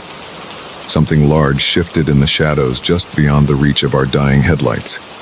"It's probably just a deer," I said, trying to sound more confident than I felt. But as I watched, I realized the shape was all wrong for a deer. It was too tall, too human-like. We sat in tense silence, straining our eyes against the darkness. The shape moved again, and this time I was certain. It was bipedal, walking on 2 legs with an odd, loping gait. "That's not a deer," Sarah breathed, her grip on my arm tightening. Before I could respond, we heard it, a low, guttural sound that was neither human nor animal. It seemed to come from everywhere and nowhere at once, surrounding the car. "Lock the doors," I hissed, fumbling for the central locking button. The click of the locks engaging was somehow both reassuring and terrifying, a thin barrier between us and whatever was out there. The sound came again, closer this time, and now there was more than 1, 2, 3, maybe more voices joining in a discordant chorus that made the hair on the back of my neck stand up. "What do we do?" Sarah whispered, her voice trembling. I tried to think rationally. We were safer in the car than outside, but for how long? Our phones were useless. The car wouldn't start. And who knew when another vehicle might pass by? And even if one did, would they stop on this dark, deserted road? A thud against the side of the car made us both jump. Something had struck the metal, hard enough to rock the vehicle slightly. "Oh God," Sarah whimpered, pulling her feet up onto the seat and hugging her knees to her chest. I reached across to hold her, my eyes never leaving the windows. The shapes were moving more now, circling the car. I could make out vague humanoid forms, but there was something off about their proportions. Limbs too long, heads misshapen. Another thud, this time on the roof. Claws, or were they fingers, scraped across the metal, the sound setting my teeth on edge. "We can't stay here," I said, trying to keep my voice low and calm. "We need to make a run for it." Sarah looked at me like I'd lost my mind. Are you crazy? We can't go out there. If we stay, they'll find a way in eventually, I reasoned. Our only chance is to make it to those trees. I pointed to a dark line on the horizon that I hoped was a forest. We can lose them in there. Find somewhere to hide until morning. Sarah shook her head vehemently. No way. We don't even know what those things are. As if in response to her words, one of the creatures slammed into the driver's side window. For a split second, I saw its face pressed against the glass, a twisted parody of humanity with two large eyes and a mouth full of needle-like teeth. Sarah screamed, and I made a split-second decision. We're going, now. I grabbed the flashlight from the glove compartment and took Sarah's hand. When I say go, we run. Don't look back, don't stop. Just run for the trees, okay? She nodded, tears streaming down her face, but a look of determination in her eyes. I took a deep breath, my hand on the door handle. 1, 2, 3, go. I flung the door open and we burst out of the car. Immediately, inhuman shrieks filled the air. I clicked on the flashlight, its beam cutting through the darkness and revealing our path. We ran, our feet pounding against the asphalt. I could hear them behind us, their odd loping gait somehow allowing them to gain on us quickly. The trees seemed impossibly far away. Something grabbed at my jacket and I stumbled, nearly falling. Sarah's grip on my hand tightened, pulling me forward. Don't stop, she yelled. I regained my footing and we pressed on. The creatures were all around us now, darting in and out of the flashlight's beam. I caught glimpses of pale, elongated limbs and glowing eyes. Just as I thought we couldn't run any farther, we reached the tree line. We plunged into the forest, branches whipping at our faces as we crashed through the underbrush. The sounds of pursuit seemed to falter as we entered the woods. Did they not like the trees? I didn't waste time wondering why, just grateful for any advantage. We ran until our lungs burned and our legs felt like lead. Finally, I spotted a large fallen tree, its roots creating a small cave-like space. Here, I gasped, pulling Sarah towards it. We crawled into the space, huddling together in the damp earth. I clicked off the flashlight, plunging us into darkness. For a long time, the only sound was our ragged breathing and the frantic beating of our hearts. Gradually, other noises began to filter in. The rustle of leaves in the wind, the hoot of an owl, normal, natural sounds that slowly began to ease the terror gripping my chest. Do you think we lost them? Sarah whispered after what felt like hours. I strained my ears, listening for any sign of our pursuers. I think so, I said cautiously, but let's wait until dawn, just to be sure. Sarah nodded, settling against me. We sat in silence, jumping at every snapping twig or rustling bush, but nothing came for us. As the first light of dawn began to filter through the trees, we cautiously emerged from our hiding place. The forest looked different in the daylight, less menacing, more mundane. We made our way back to the road, half expecting to see those creatures waiting for us. But there was nothing, just our abandoned car sitting exactly where we'd left it. A truck driver found us a couple hours later, walking along the side of the road. He was kind enough to give us a ride to the nearest town, where we were able to call for help and get our car towed. We never told anyone the full story of what happened that night. Who would believe us? Sometimes, I almost convinced myself it was all a shared hallucination brought on by stress and exhaustion. Almost.